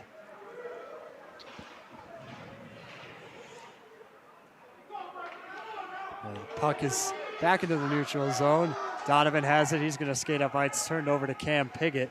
He's going to try to get rid of that, get that puck out of his zone, and picked up by Lewis. Michael Lewis. There's a shot on net saved by O'Gwen. Another shot. O'Gwen keeps it out with his stick. O'Gwen is just taking shots left and right, and we've got a bit of a scuffle here out in front. Jake Carney. Let me see. And O'Gwen getting involved there too, it looks like. And here's Carney. Oh. As, they were getting ready to drop the gloves as the two linesmen are trying to separate them, and they're both going to go to the box for roughing. That's Carney and Jack Dolan. So another 4-on-4 coming up here in this game. Nick, lots of penalties so far, and the physicality is really the main cause of that. Yeah, nothing makes a game more bitter, more volatile the way that it is now by two very evenly matched teams. You got a tie game, two teams that have been going at it, shots on net, basically equal. The more equal two teams are, the more likely you are to get more chippy like this. And you've been seeing it well on display. And excellent chin work from Tyler over there. As I said, I can't talk to him, but got a great shot of that. Yeah, man. You always rely on him. Here's Marcin Kevichus, loses that face-off. That's his second of the night. McConaughey chases that one down to the blue line, but it's chipped back in, and Jessica Tay wrapped that one around. Bounced off the boards by Ferguson. Best skaters on the ice for both of these teams. Here's Kelly. That shot goes wide. They thought it went in, and it bangs on the boards. Kelly again. McKinley back into the corner. We do apologize if I'm mispronouncing names, folks. There's some interesting names here on this team, but hey, we love them.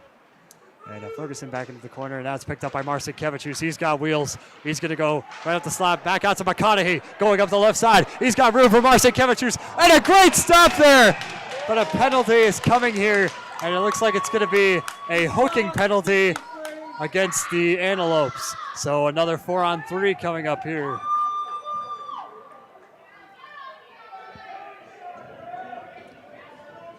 Excellent stop there by Kasprinsky.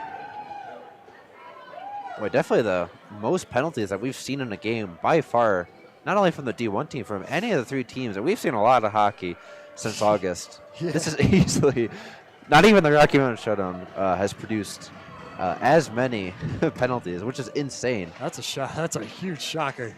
As that's chased into the corner for Hofteaser. Dickinson trying to get his stick on it. That was nearly a delay of game as it's wrapped along the boards. Nislanik back out to Hofteaser. Nislanik again, cross ice to Dougie Wood. Hofteaser back in the corner. Wood keeps it in. Dickinson. He's got room out in front. He's going to try to get a wraparound. He's got Nislanik out front. One-timer there goes wide. Dougie Wood trying to position that one towards the net, but loses his grip on his stick as we round 44 seconds to go in this 4-on-3, and the Buffs will take a brief man advantage for a little over 45 seconds or so. Here comes the face-off again. Marcinkiewicz, bit of a sloppy face-off there, but it's cleared out by the Antelopes.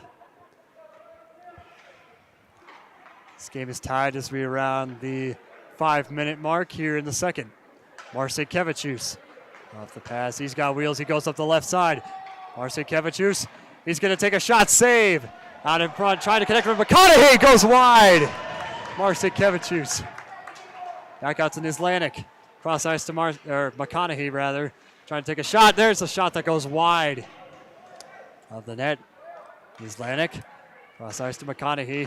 Setting up again. Nislanik tries to take a slap shot. Thought about it. One-timer from Marcinkiewicz, and he loses his stick as that's broken off of that shot. Marcinkiewicz trying to get off the ice.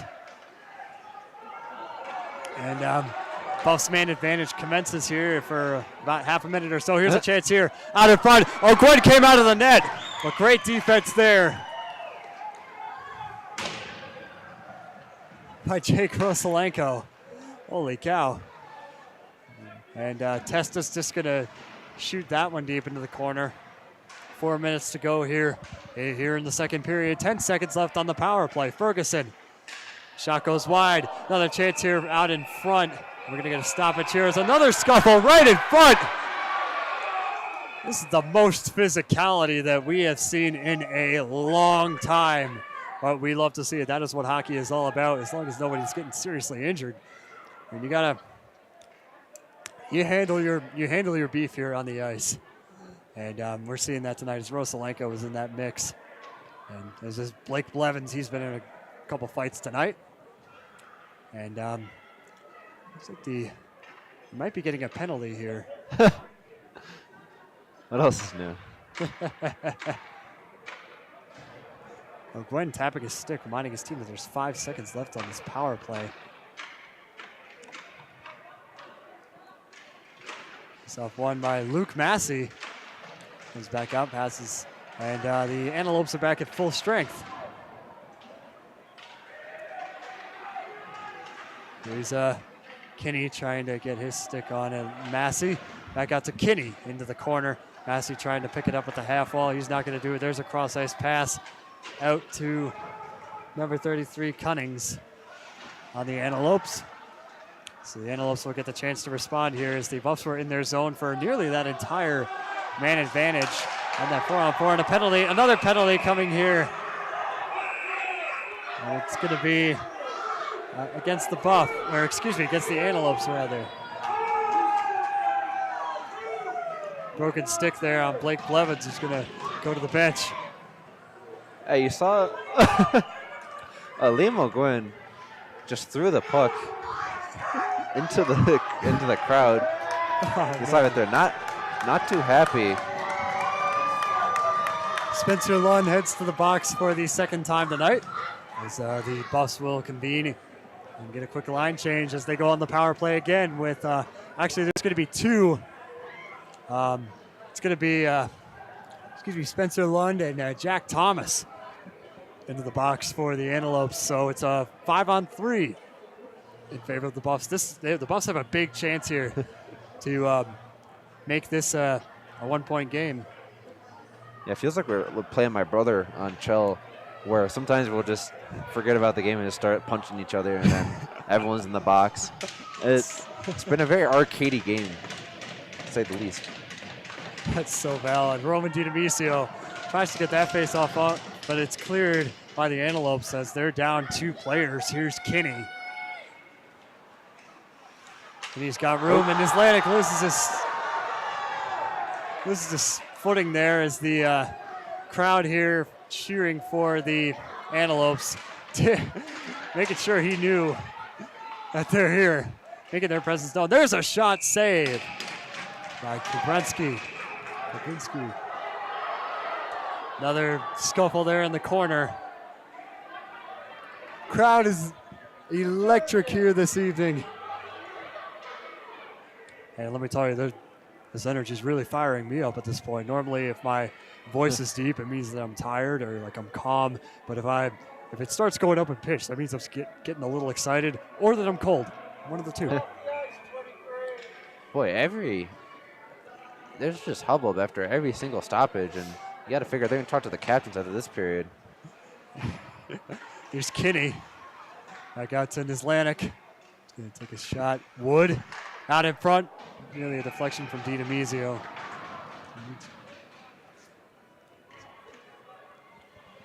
Kendrick's starting to play here in the rink. That's how you know it's going to be a good end of this period.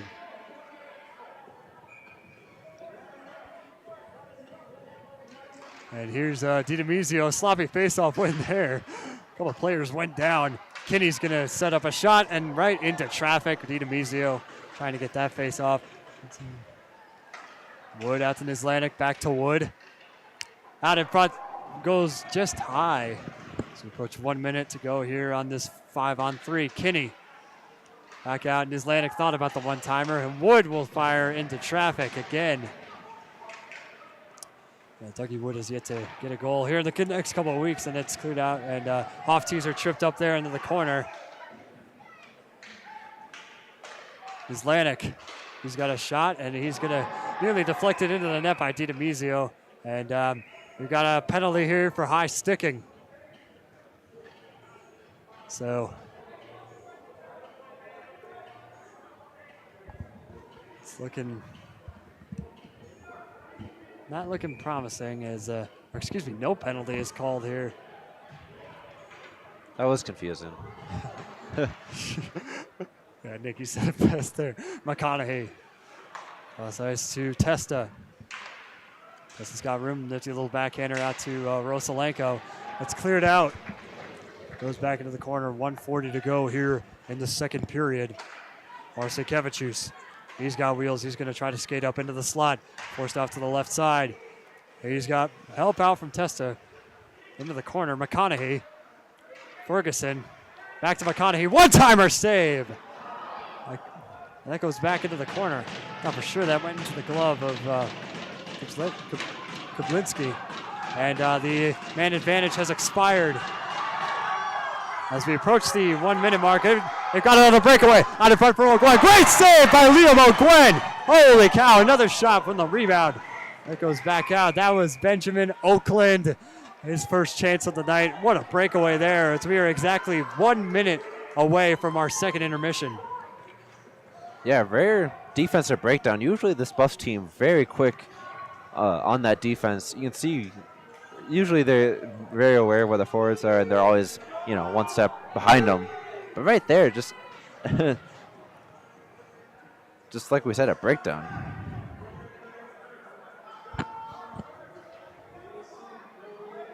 Somehow every time we go to the shot of the second camera, it gets darker.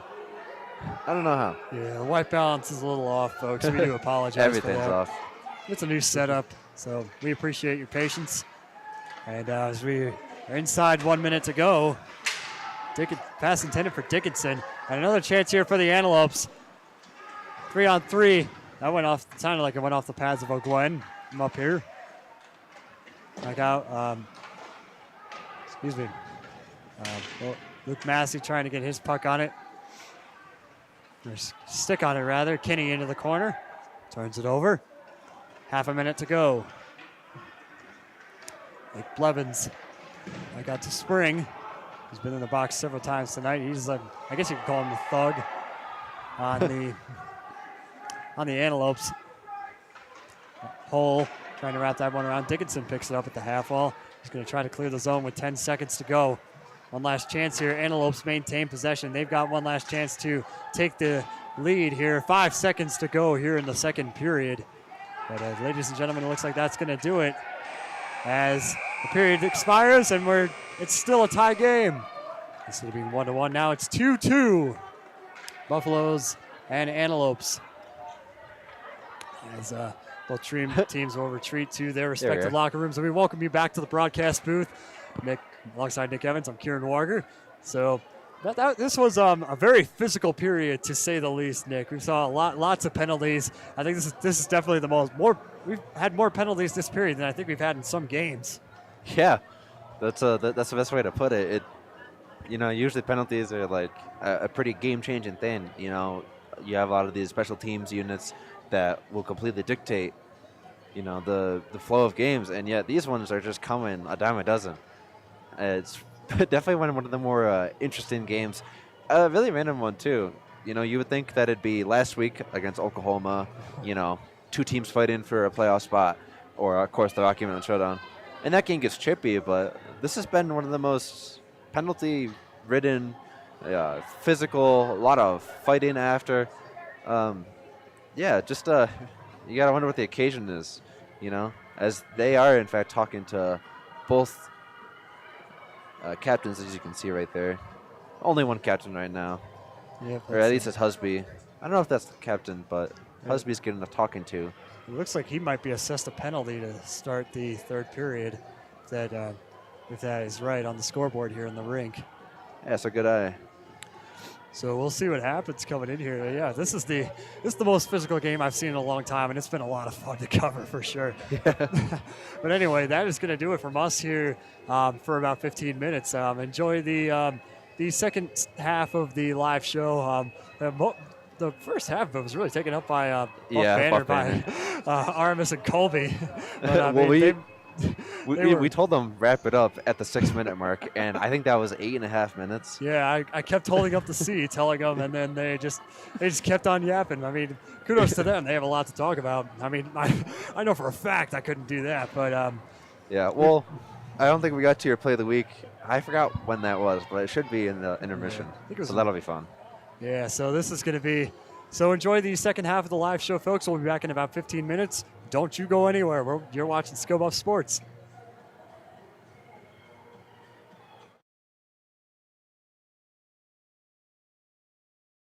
And that's what he does best, get after the QB. And so I would love to see him go. And, of course, last player we'll talk about is, of course, Shiloh Sanders. Any thoughts? Fan favorite, am I right?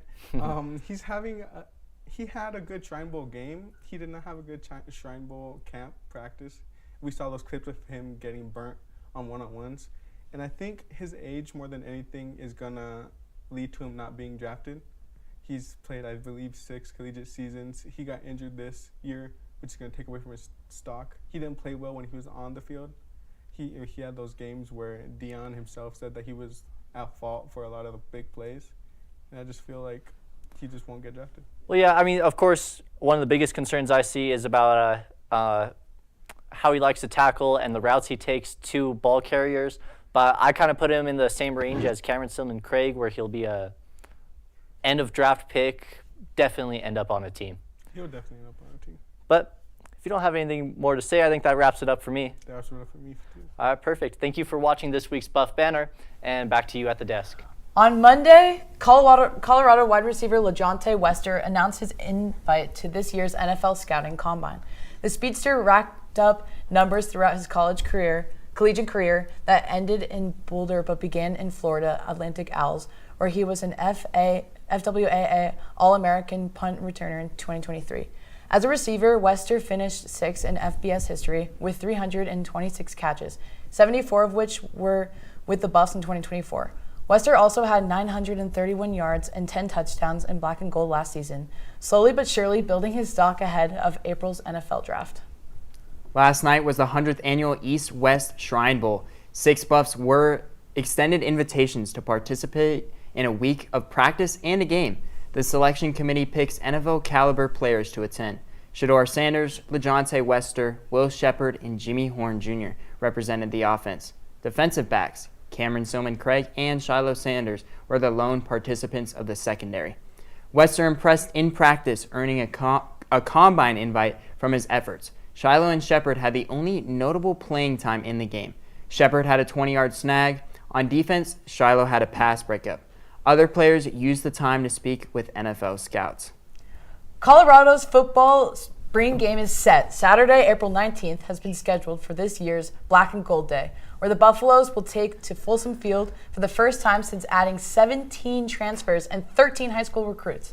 Official spring practices begin on March 11th with a battle for the starting quarterback spot ready to ignite between Liberty Flames transfer Caden Salter and highly touted prospect Julian Lewis. Over the weekend, the Buffs Nordic team traveled to Bozeman to compete in the Montana State Invitational. On the women's side, both Tilde Bangman and Ashley Lund put up an impressive performance and stole both silver and bronze. The rest of the women's team earned their spot on the podium, sitting in first after an impressive 92 points. As for the men's, Will Koch finished the race in third, with the rest of the men's team not being far behind, placing fourth, as a team with 68 points. Overall, CU scored 314 points, securing third place on the podium after a hard fight to stay ahead of Alaska Anchorage.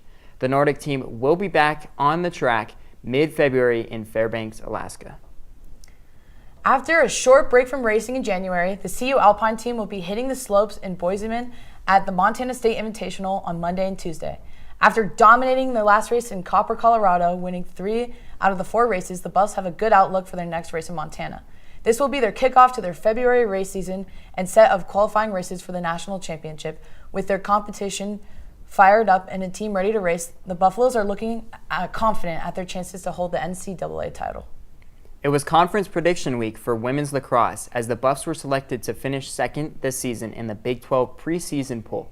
CU also had 3 preseason all Big 12 honorees that include a pair of juniors. Midfielder Lily Azani, defender Jess Peluso, graduate attacker Madeline Pisani earned an all-conference honor and was selected as the preseason Big 12 Attacker of the Year. Colorado kicks off the 2025 season 2 weeks from today in a rematch of last season's Pac-12 championship game against the Stanford Cardinals. The women's golf squad started their spring season today. The team is in Mexico competing at the Collegiate Invitational at Guadalajara. Luckily for the Buffs, they have escaped the snow and hopefully find the greens. The second and the final round will be played tomorrow. Find out about the tournament's result on our website over the weekend. The track and field team will split its forces this weekend. The long-distance team is competing in the Terrier Classic at Boston University. The team will try and take advantage of being at sea level to make a push for qualifying times for nationals. The rest of the team is competing here at CU in the Colorado Invitational. The tennis team steamrolled over the CSU Rams last Sunday. The 6-1 showcased a lot of strong performances. New doubles team Lara Alexin and Mila Stanojevic were impressed in the Rocky Mountain Rally. Head coach Anthony Palm has been adamant on improving doubles play. That group was one of the 2 doubles pairings to win their matches. The Buffs now travel to take on IU Indianapolis on Saturday. The team will look to stay undefeated, currently 3-0. Hey Buff fans, I'm Kieran Walker bringing you this week's top 6 plays in Colorado sports. We're getting right into it, starting off with women's basketball at number 6.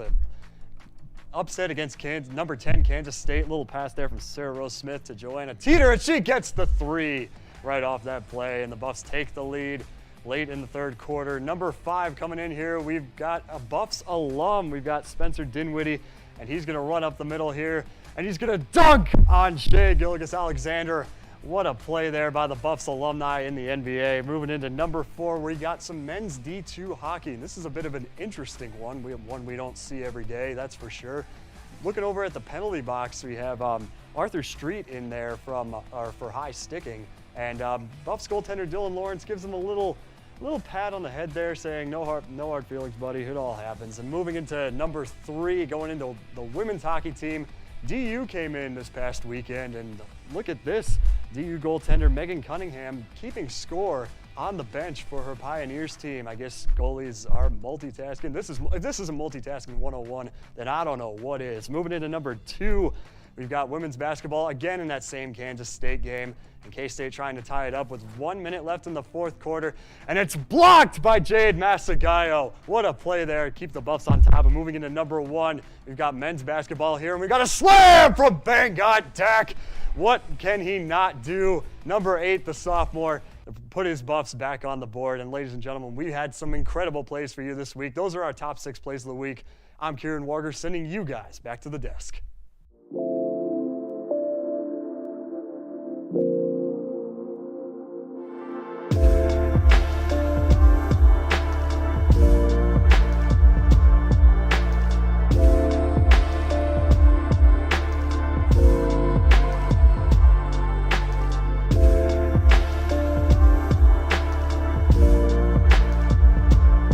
Last weekend, the men's D1 hockey team hosted the University of Oklahoma.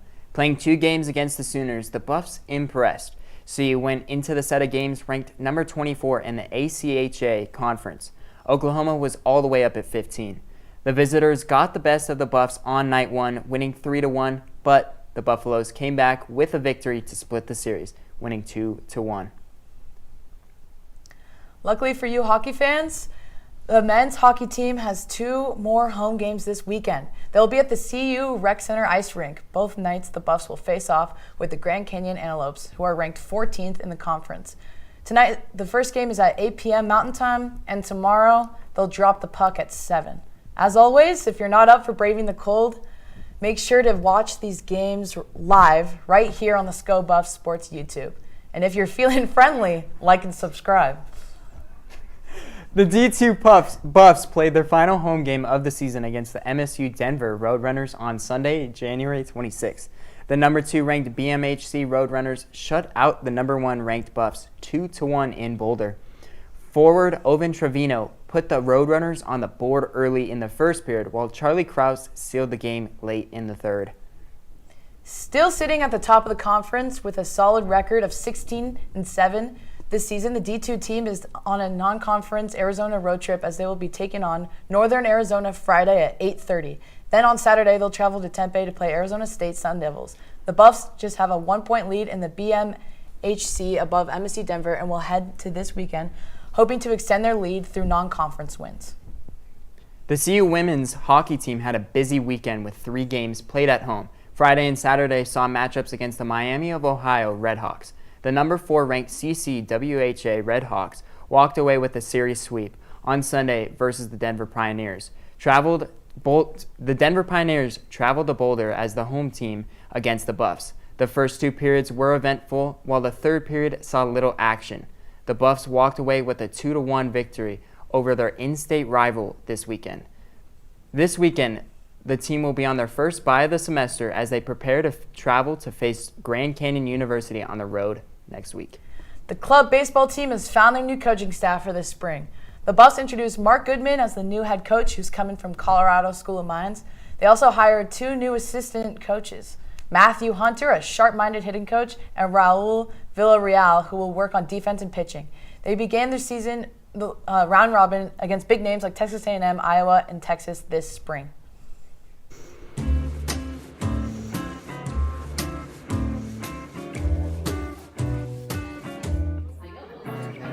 Who wants to do basketball?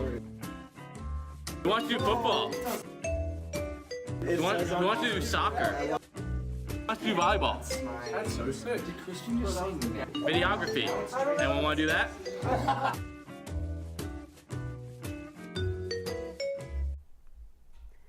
What's up, Buff fans? I'm Avery Childs, here to bring you this week's Rapid Fire. Starting off the weekend tonight, we've got the men's D1 hockey team at home to take on Grand Canyon University at 7. On Saturday, the women's tennis team plays at IU Indy against the Jaguars at 1. Moving into Sunday, our women's basketball team takes the arena at home against Texas Tech at 2. And finally, our men's basketball team will be at TCU to take on the Horned Frogs at 2, where you can stream on ESPN+.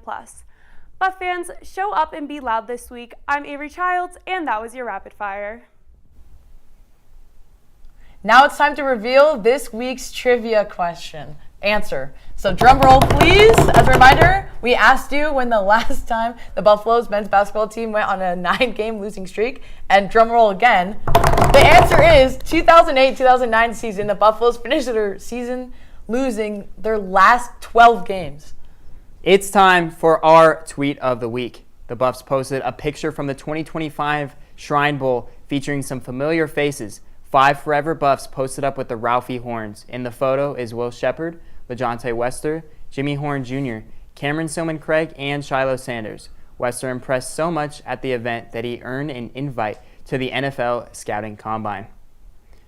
We'll all find out who is faster between Wester and Travis Hunter in a 40-yard dash.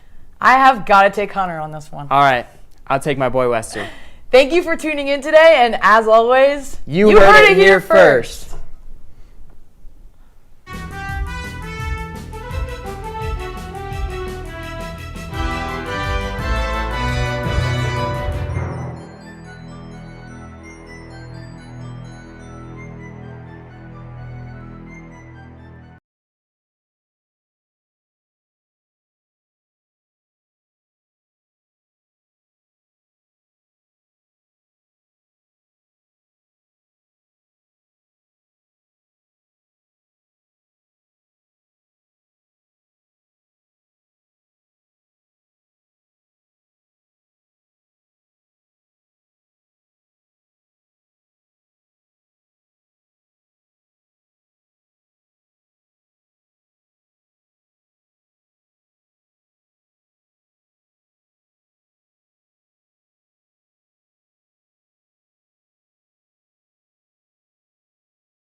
Welcome back to Boulder, ladies and gentlemen, as we are just over a minute away from the third period here in the CU Rec Center ice rink between the GCU Antelopes and the Colorado Buffaloes. As Brittany Garcia is taking our shots for Instagram right now.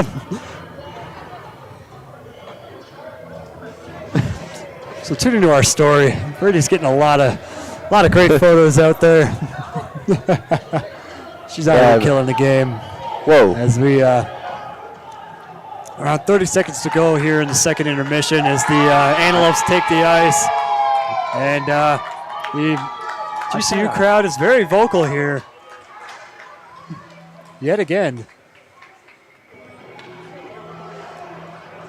And the Buffs take the ice as well as Liam O'Gwen will head to his net, and the rest of his team will come back out on the ice, and Trace Chaplin and his coaching staff giving a huge round of applause for this Buffs team. We're still tied 2-2 as a reminder, ladies and gentlemen, heading into the third period. Let's see what happens here. And if you're the Buffs, you cannot let that momentum leave. You've got to ensure that physicality stays with you. Not to the point where you get hurt, but you have to keep that momentum going and get on the board early here in the second period, or the third period rather. and walk away with a W. They will huddle one last time. As McConaughey, spearheader of that with his coaching staff.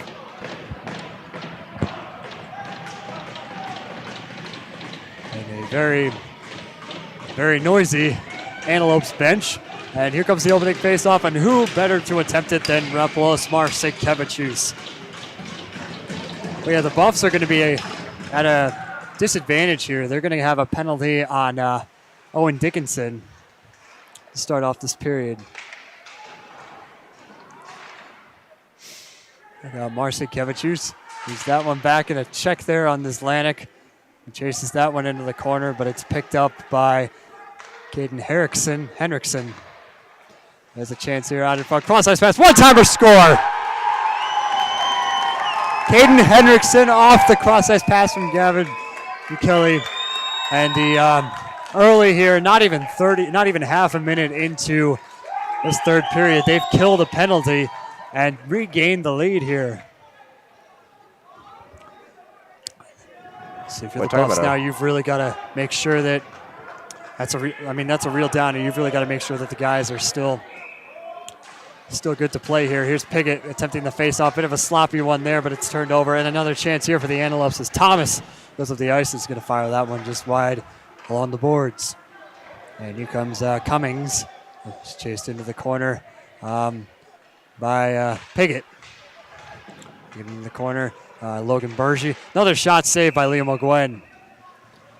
Crowd is starting to filter back into the rink here.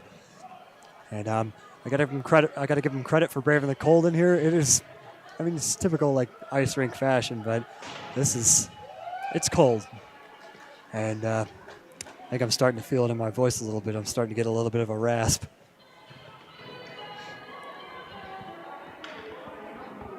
And we'll get another face-off here from Roman DiDomizio. He's not going to get that one.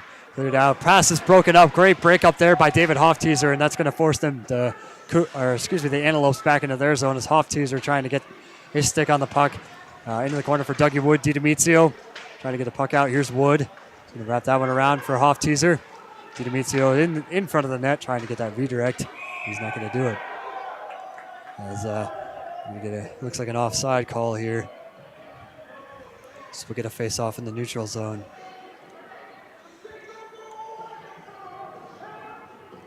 If there's any team that's benefited so far as we will get an ozone draw, from these draws, it's really been the Antelopes. They've been really quick on that puck. It's been their best spot is when they're coming off of that face-off. Face-off one, and here come the Antelopes charging up ice. It's Husby.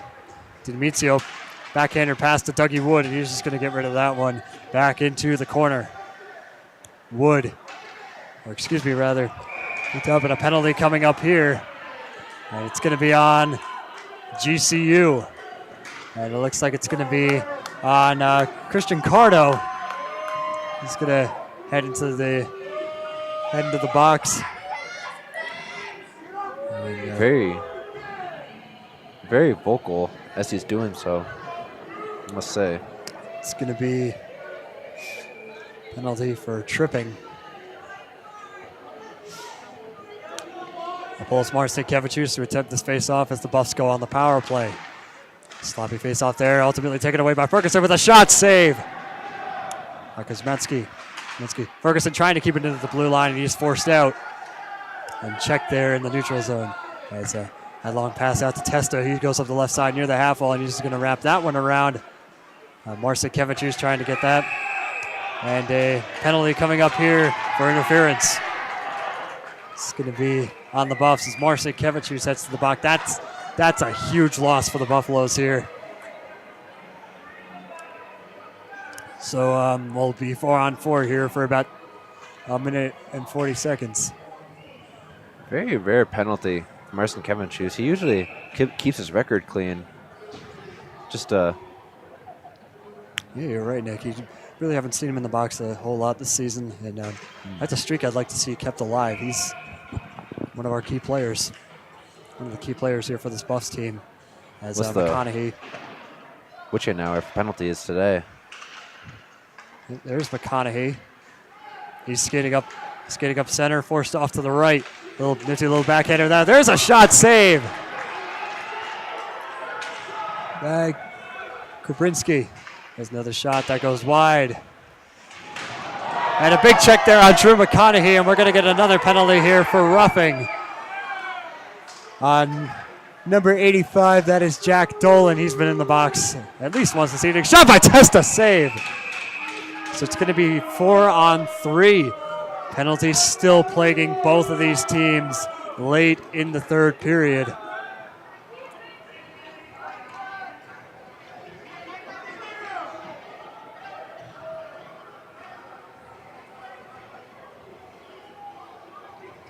It has to be a record, at least this season, for at home.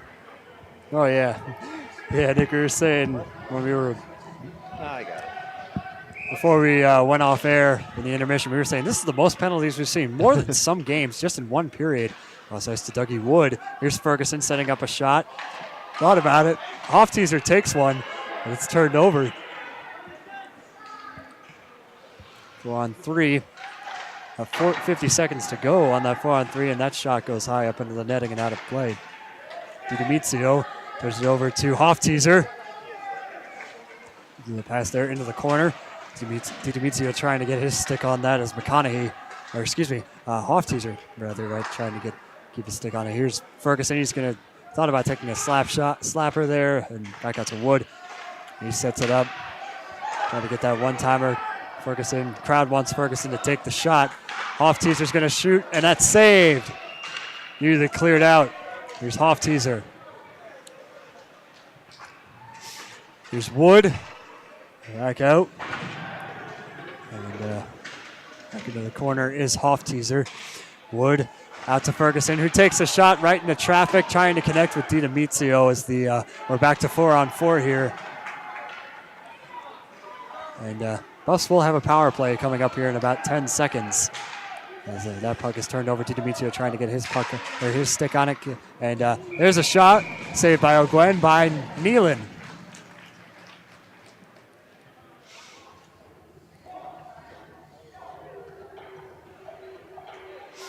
A lot of shots in today's game in perspective. Only 20-19 in favor of the Buffaloes. Usually we see this Buffs team competing with like 30 points on both sides. Or shots, rather. They're just obliterating. Yeah, usually we just see them obliterating it, but this is pretty evenly contested given the rankings here in the WCHL. I expected more. Kinney trying to pick that puck up in the corner, and great defense helping out O'Gwen. And here's another chance here. Marcin Kevicius, who's out of the box. He's got wheels going up the right side and forced into the corner. He'll take a shot, goes high. McConaughey out to Kinney. McConaughey trying to get his puck. Nislanik, he's going to fire that one. Nearly redirected into the net by Nislanik, or excuse me, Testa. As we round the 15:30 mark, we're at full strength, ladies and gentlemen. There's a cross-ice pass. And a shot out in front, nearly redirected in by Testa. Kinney out to Testa, and a great save there by Kuzmatsky. Or, excuse me, Kabrinsky, rather. These Eastern European names sometimes trip me up a little, folks. I'm sorry.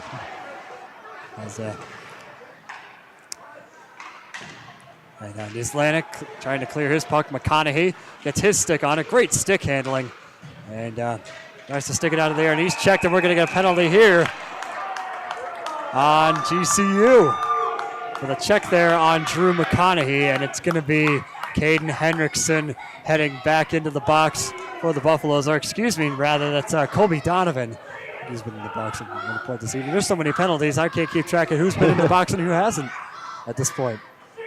You know what's impressive, partner, is I don't think we've had a goal from either team on these power plays, and it has to be in the teens at this point for both teams. And I don't think we've seen a power play goal yet. Yeah, no. We had a 4-on-4 goal. Yeah. Whoa, my voice is loud. Yeah. Although I will say though, like the first goal here by the Antelopes, I think that was actually on a power play to start off here. So, but other than that, there really hasn't been a whole lot of action. There's a shot that goes wide. Yeah, we need to see like these penalty kills have just been on fire this evening, Nick. But we need they need to. I think these power play units, they need to step up their game a little bit as we're around 14:40 to go. As that's kept into the zone by Nislanik out into the corner. It's picked up by DiDomicio. Kinney, great stick handling. One-timer towards the net and a great save there by Kabrinski.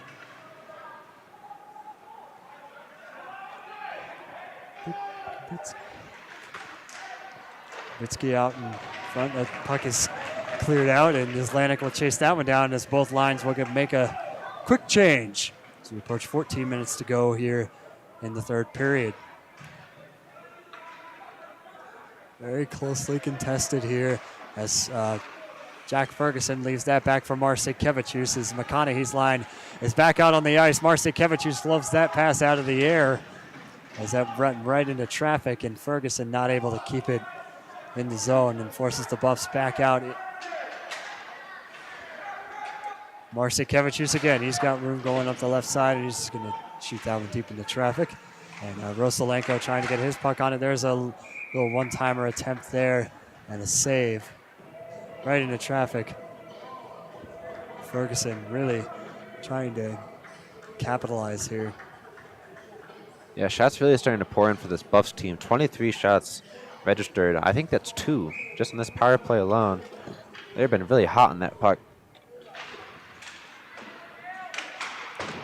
They're just so many great chances as McConaughey chases this one back out. And here comes Ferguson again. Oop. He's getting up the left side. McConaughey out to Testa. Great stick work by Testa trying to prevent the turnover.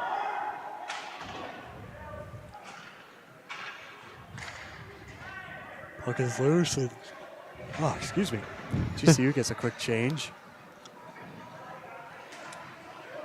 And here comes Ferguson. Great stick handling there, but it results in a turnover. And the pressure is just there from the Antelopes. And here's Massey.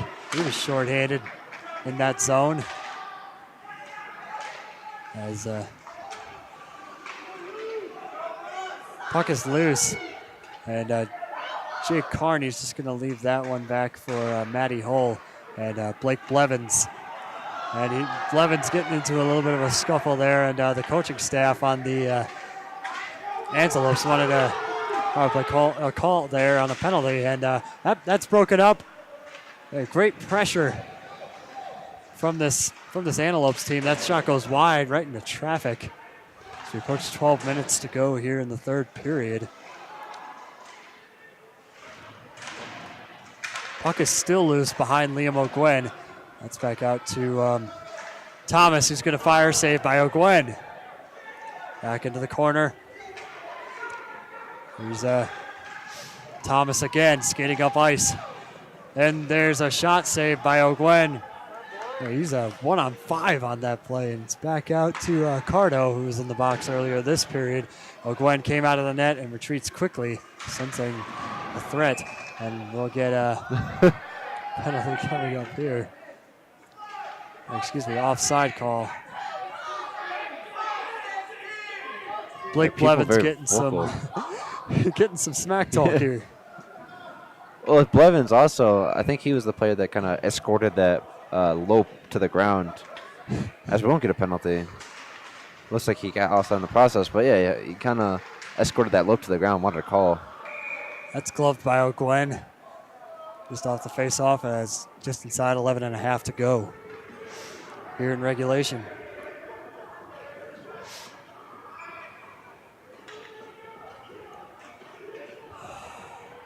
Here comes a face-off win by Cam Piggott. He's tripped up in the circle. Piggott chasing it down, as is Kate. Jesse Kate, by the way, not sure if we mentioned, folks, he's playing his 100th career game here as a Buffalo. And Rosalenko, this is his stick on that one. And Cam Piggott trying to clear his zone. GCU keeps applying. The pressure is applied here inside 11 minutes by the Antelopes. Rosalenko gloves that one out of the air, and he takes a check at the center ice, that is. And back near the half wall is Hansen. Back into the opposite side of the half wall is Piggott. We're going to get a penalty here. It's going to be on the Buffaloes. It's another power play chance here for GCU. They're going to call that a hook in. You can see he was in the process of falling. Looks like that's what the CU fan outrage was. But like we said, the penalties just coming left and right today. So another chance here for the Antelopes to make this a 2-point game as Jack Ferguson is in the box for the Buffaloes. Obviously, it's a major loss. 10.5 to go. McCarthy, trying to connect with that one as Schmidt's trying to set something up for the Antelopes. He's going to wrap that shot around. And Antelopes able to keep it in the zone, trying to get that slapper off, or clapper rather, as that's wrapped around again. And the penalty kill unit here for the Antelopes is really outsmarting the Buffs defense. They're just like passing cross ice. They're not afraid that the passes are going to be broken up. I could tell the Buffs are starting to lose a bit of momentum here inside 10 minutes. And now that's back out to Jacobsma, rather. Back into the corner for Thomas. And Kubinski comes out to play that one.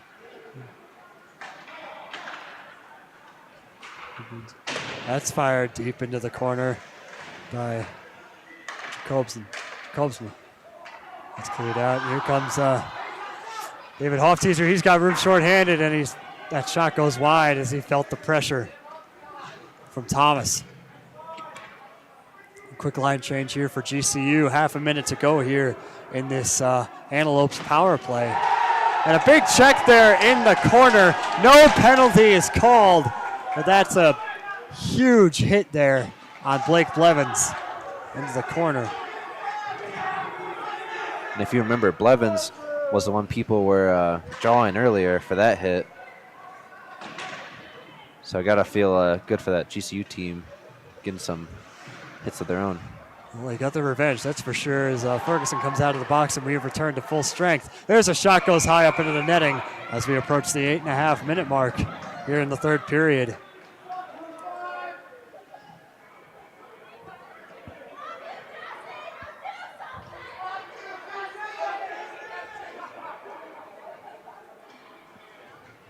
Crowd here wants Jesse Kate to make something happen.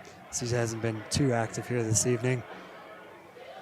Cam Piggott back into the faceoff circle. Game number 100, as we mentioned. Now, your 100th game, you got to make sure that you make an impact here for your team. As it's cleared out again by the Antelopes back into the corner. 8:15 to go. Rosalenko trying to get his stick on it. And he clears out his zone. No icing. They're waiting for it. That is a long pass down. Can't connect. And that's into the corner and nearly picked up by Rosalenko. And Dolan wrapped around the blue line in his zone. Or excuse me, yes, his zone rather. And here comes Cam Piggott.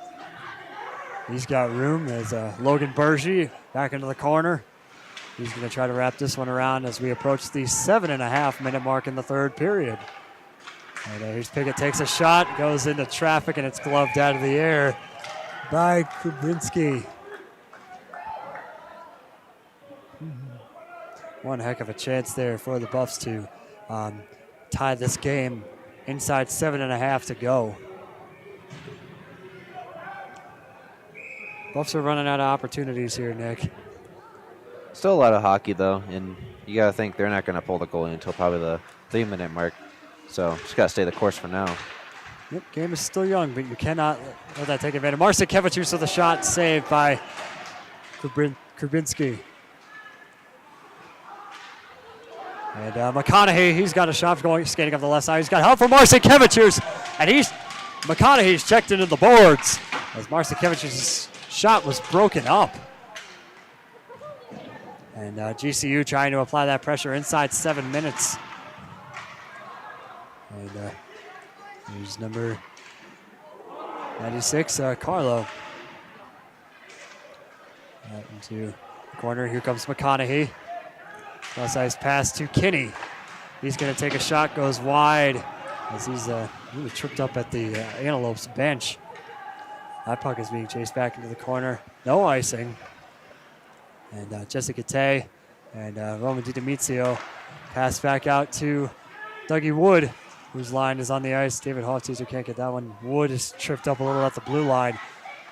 Picked up at the goal line there is Katay fires wide.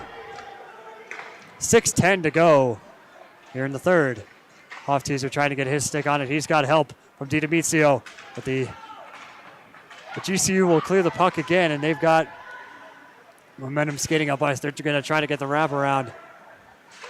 They're forced back to the half wall as Spring back to Kelly. Back into the corner there. Again is number 85. That's Dolan. Dolan's got wheels. He's trying to go up the slot. Out in front. Goes wide. Gwen held up his pad. Ready for anything. Right into the corner. And looks like Thomas is trying to get wants a piece of that. 5.5 to go here in the third period. Puck is loose in the corner, and they're still fighting for it as Islanda can't come away with it.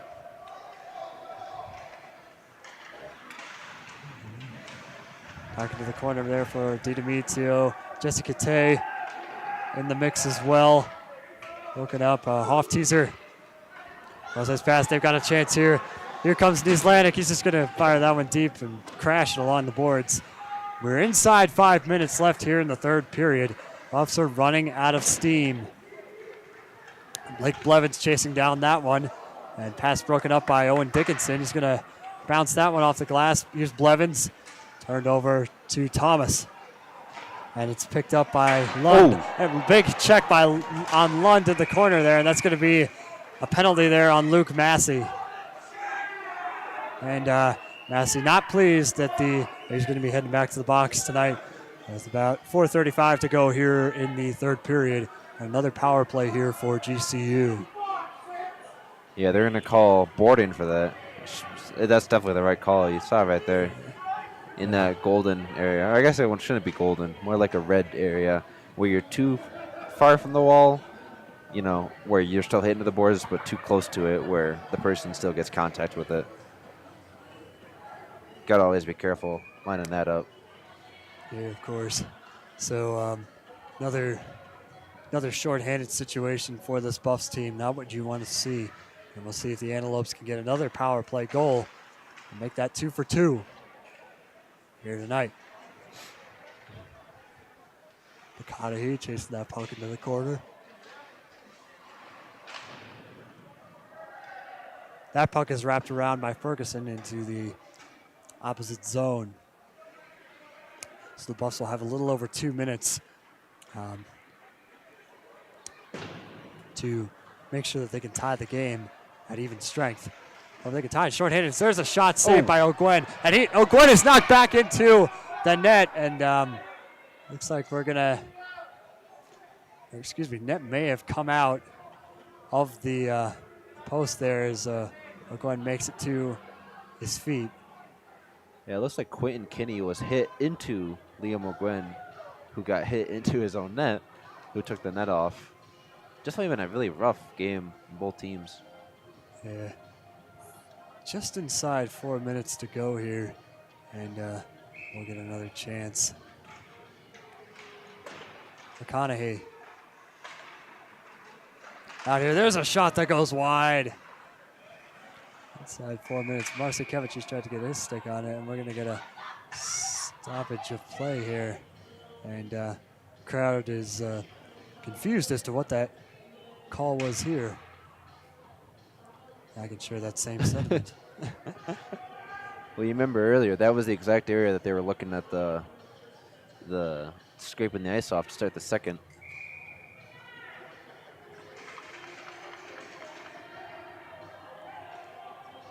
There's Kinney out in front of Gwen Marcinkevičius in the circle. And Drew McConaughey is at center ice to speak with the referee and the official. Of course, this is all giving GCU's goalkeeper much needed rest. You can see every second he gets, he's on rest, and he's currently sitting in net. McConaughey, of course, McConaughey, if I'm not mistaken, is the only one who can speak to the referees, as Kinney will go off. You remember he had that kerfuffle in front of the net. So it'll be a 5-on-3.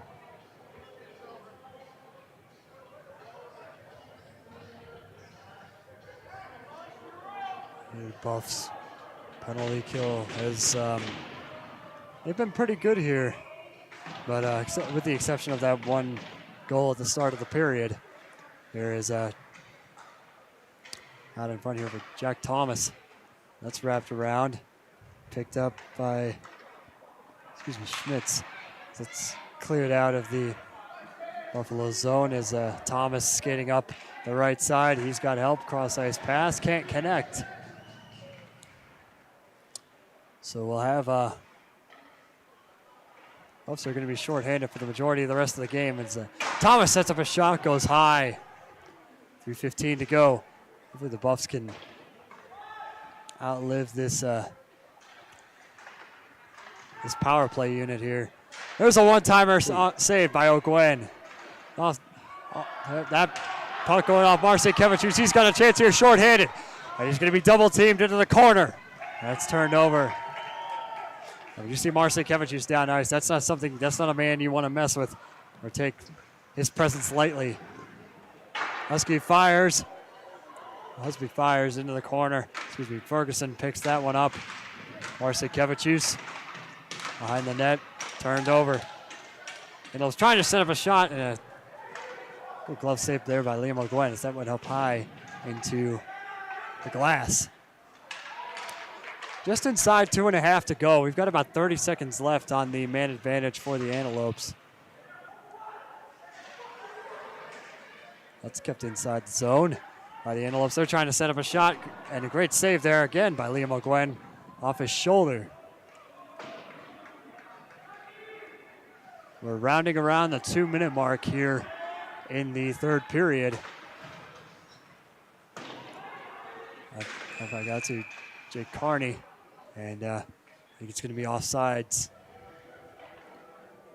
Buffs really just at the will of that the Antelopes on that 5-on-3, of course, but really good screening job right there from GCU. You can see really taking away Liam O'Gwen's eyes as our camera operator Ryan has mistakenly forgotten to follow the puck. There he is. And here comes Jake Rosalenko entering the faceoff circle. And he gets it. Matty Hull, he's going to try to set up a shot, but loses the puck near the blue line as Kinney comes out of the box. And we are back to even strength, 1:45 to go, and we're going to get an icing here. So you got to think pulling goalie time, as if you can rip this puck off. We noticed in the ACHA a lot of teams are very conservative, with the pulling of the goalie, but definitely within the 2 minutes, Buffs just need to get out of there and get Liam O'Gwen out of that net. There's a shot out in front, and that's blocked. On the stick of Piggott, or by the leg of Piggott, rather. 1.5 to go here in the third period. Can the Buffs make anything happen and possibly force overtime or get 2 goals miraculously? It's going to take a miracle, I think, at this point. Piggott, it's happened in other leagues, but Buffs really have shown this season that they can come back, but it takes the right opportunity as Marcinkevičius skates up ice. He's going to fire that one into the corner. 1:10 to go here in the third period. Marcinkevičius into the corner. It's out to McConaughey. That's nearly hits the referee. 1 minute remaining here in the third period. So we didn't get the announcement here in the rink, but got it up here. There's a shot out in front. for Elliot Testa. That's cleared out again. And GCU will get a quick line change as Hull chases that one down, and we'll get an icing call.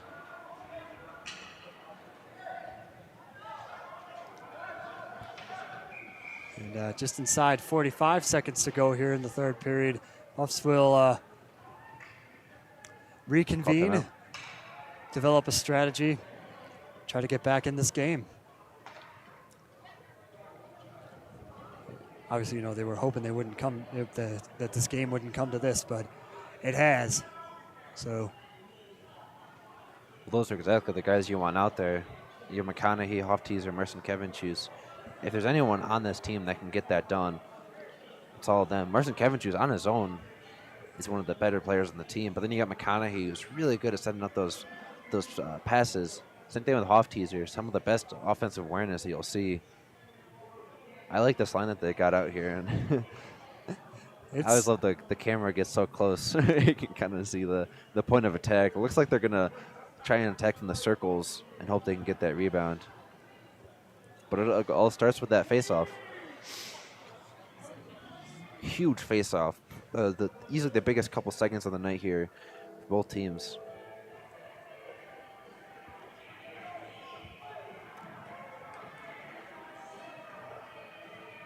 Same thing with GCU. You got the opposite situation where you're trying to contain that puck. If you can't win that face-off, you're kind of in a scramble. And then at that point, you're just trying to take away that shot. But you just got to have faith in your goalkeeper. That's all what it comes back to. And so far, it's really stood tall for his team. And it looks like Marcin Kevicius is once again entering the face-off circle. I mean, that's a recurring theme. I don't even know why we're surprised at this point. And he's facing off against Cameron Nealon. GCU comes away with that face-off. 40 seconds to go.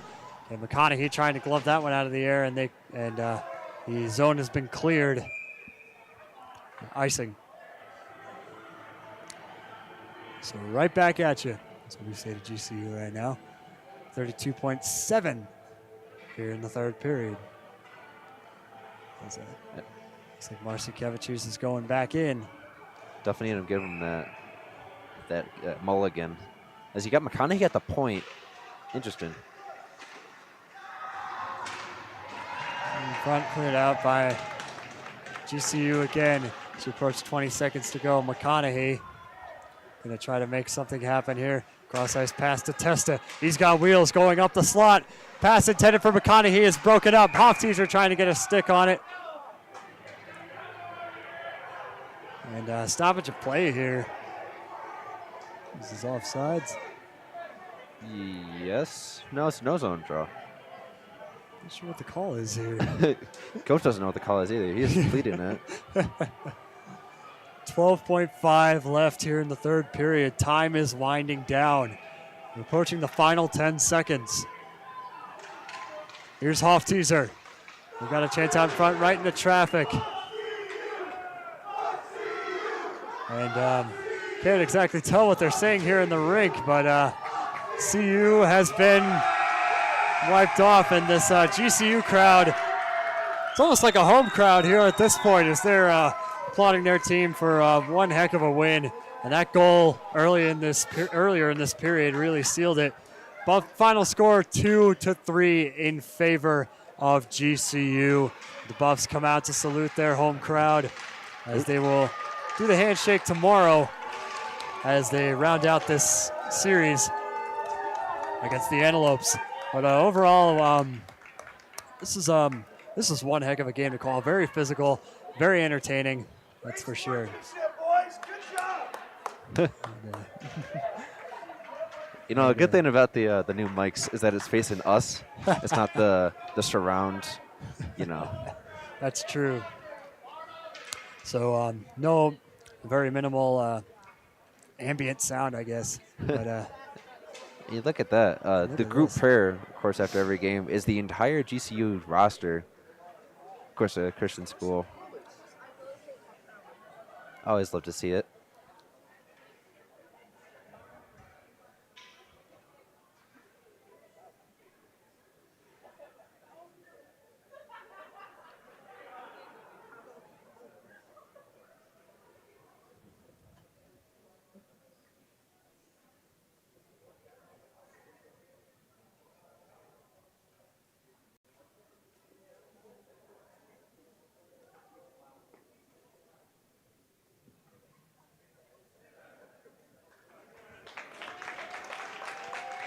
And one last round of applause for GCU as Buff Nation retreats from the CU Rec Center ice rink. Yeah, and what a game it was. I mean, the score. Besides, it really felt GCU was in control this whole game. Yeah, they were. Like we said, they're kind of in a dogfight, middle of the pack right now. They're competing with the likes of Missouri State right now, Arizona State, Colorado State, and these 2 points. I mean, everything for this team. As the captain of GCU shows his love for the team, I love to know what he's saying right now. The captain giving one last love to his home. Well, it's not a home crowd, but it almost feels like it. He got the massive group of GCU people here, and he's giving them love. Definitely helped out today. But, yeah, no, what a really tight contest. You kind of got that sense that CU was knocking on the door. They led, or actually they didn't. They were leading in shots on net for most of that game. Just had it slipped away from them. Ended up as 27-25 in favor of GCU, but just a really dominant performance from GCU. Sometimes there's games where you gotta accept that, and the most important thing, for this CU team is just to get right back at it tomorrow, because you still got points to fight for, and every point counts. It looks like GCU's fan base here is going to get a quick photo op here as their photographer out on the ice gets a shot, and one last salute. But yeah, ladies and gentlemen, one heck of a game, and obviously, this series is not over yet. We've got Game 2 tomorrow night at 7 p.m. here at the CU Rec Center. Hopefully, the Buffaloes can, regain their momentum and just be able to get some shots on net there. As you can see here at center ice, we got Jake Carney and Ricky Nelson sharing some love, heading back into the box, and look at a quick photo op as well. But yeah, ladies and gentlemen, it's been one heck of a game here this evening. It's been a lot of fun covering. Would have liked to have seen a different result as here at Scobo Sports, but hey, can't be happier. Tons of physicality. What an entertaining game it was. So, ladies and gentlemen, that's going to do it here from us this evening. Whoa. Excuse me, Patrick Dawson's not even here. I don't know where. He hasn't been at a hockey game since September. Since September, yeah. We got, Tyler Phillips, Ryan Asaro, our camera operators here this evening. Brittany Garcia doing our socials. Alongside Nick Evans, I'm Kieran Warger saying you heard it here first. And so long from the CU Rec Center Ice Rink. We'll see you all tomorrow.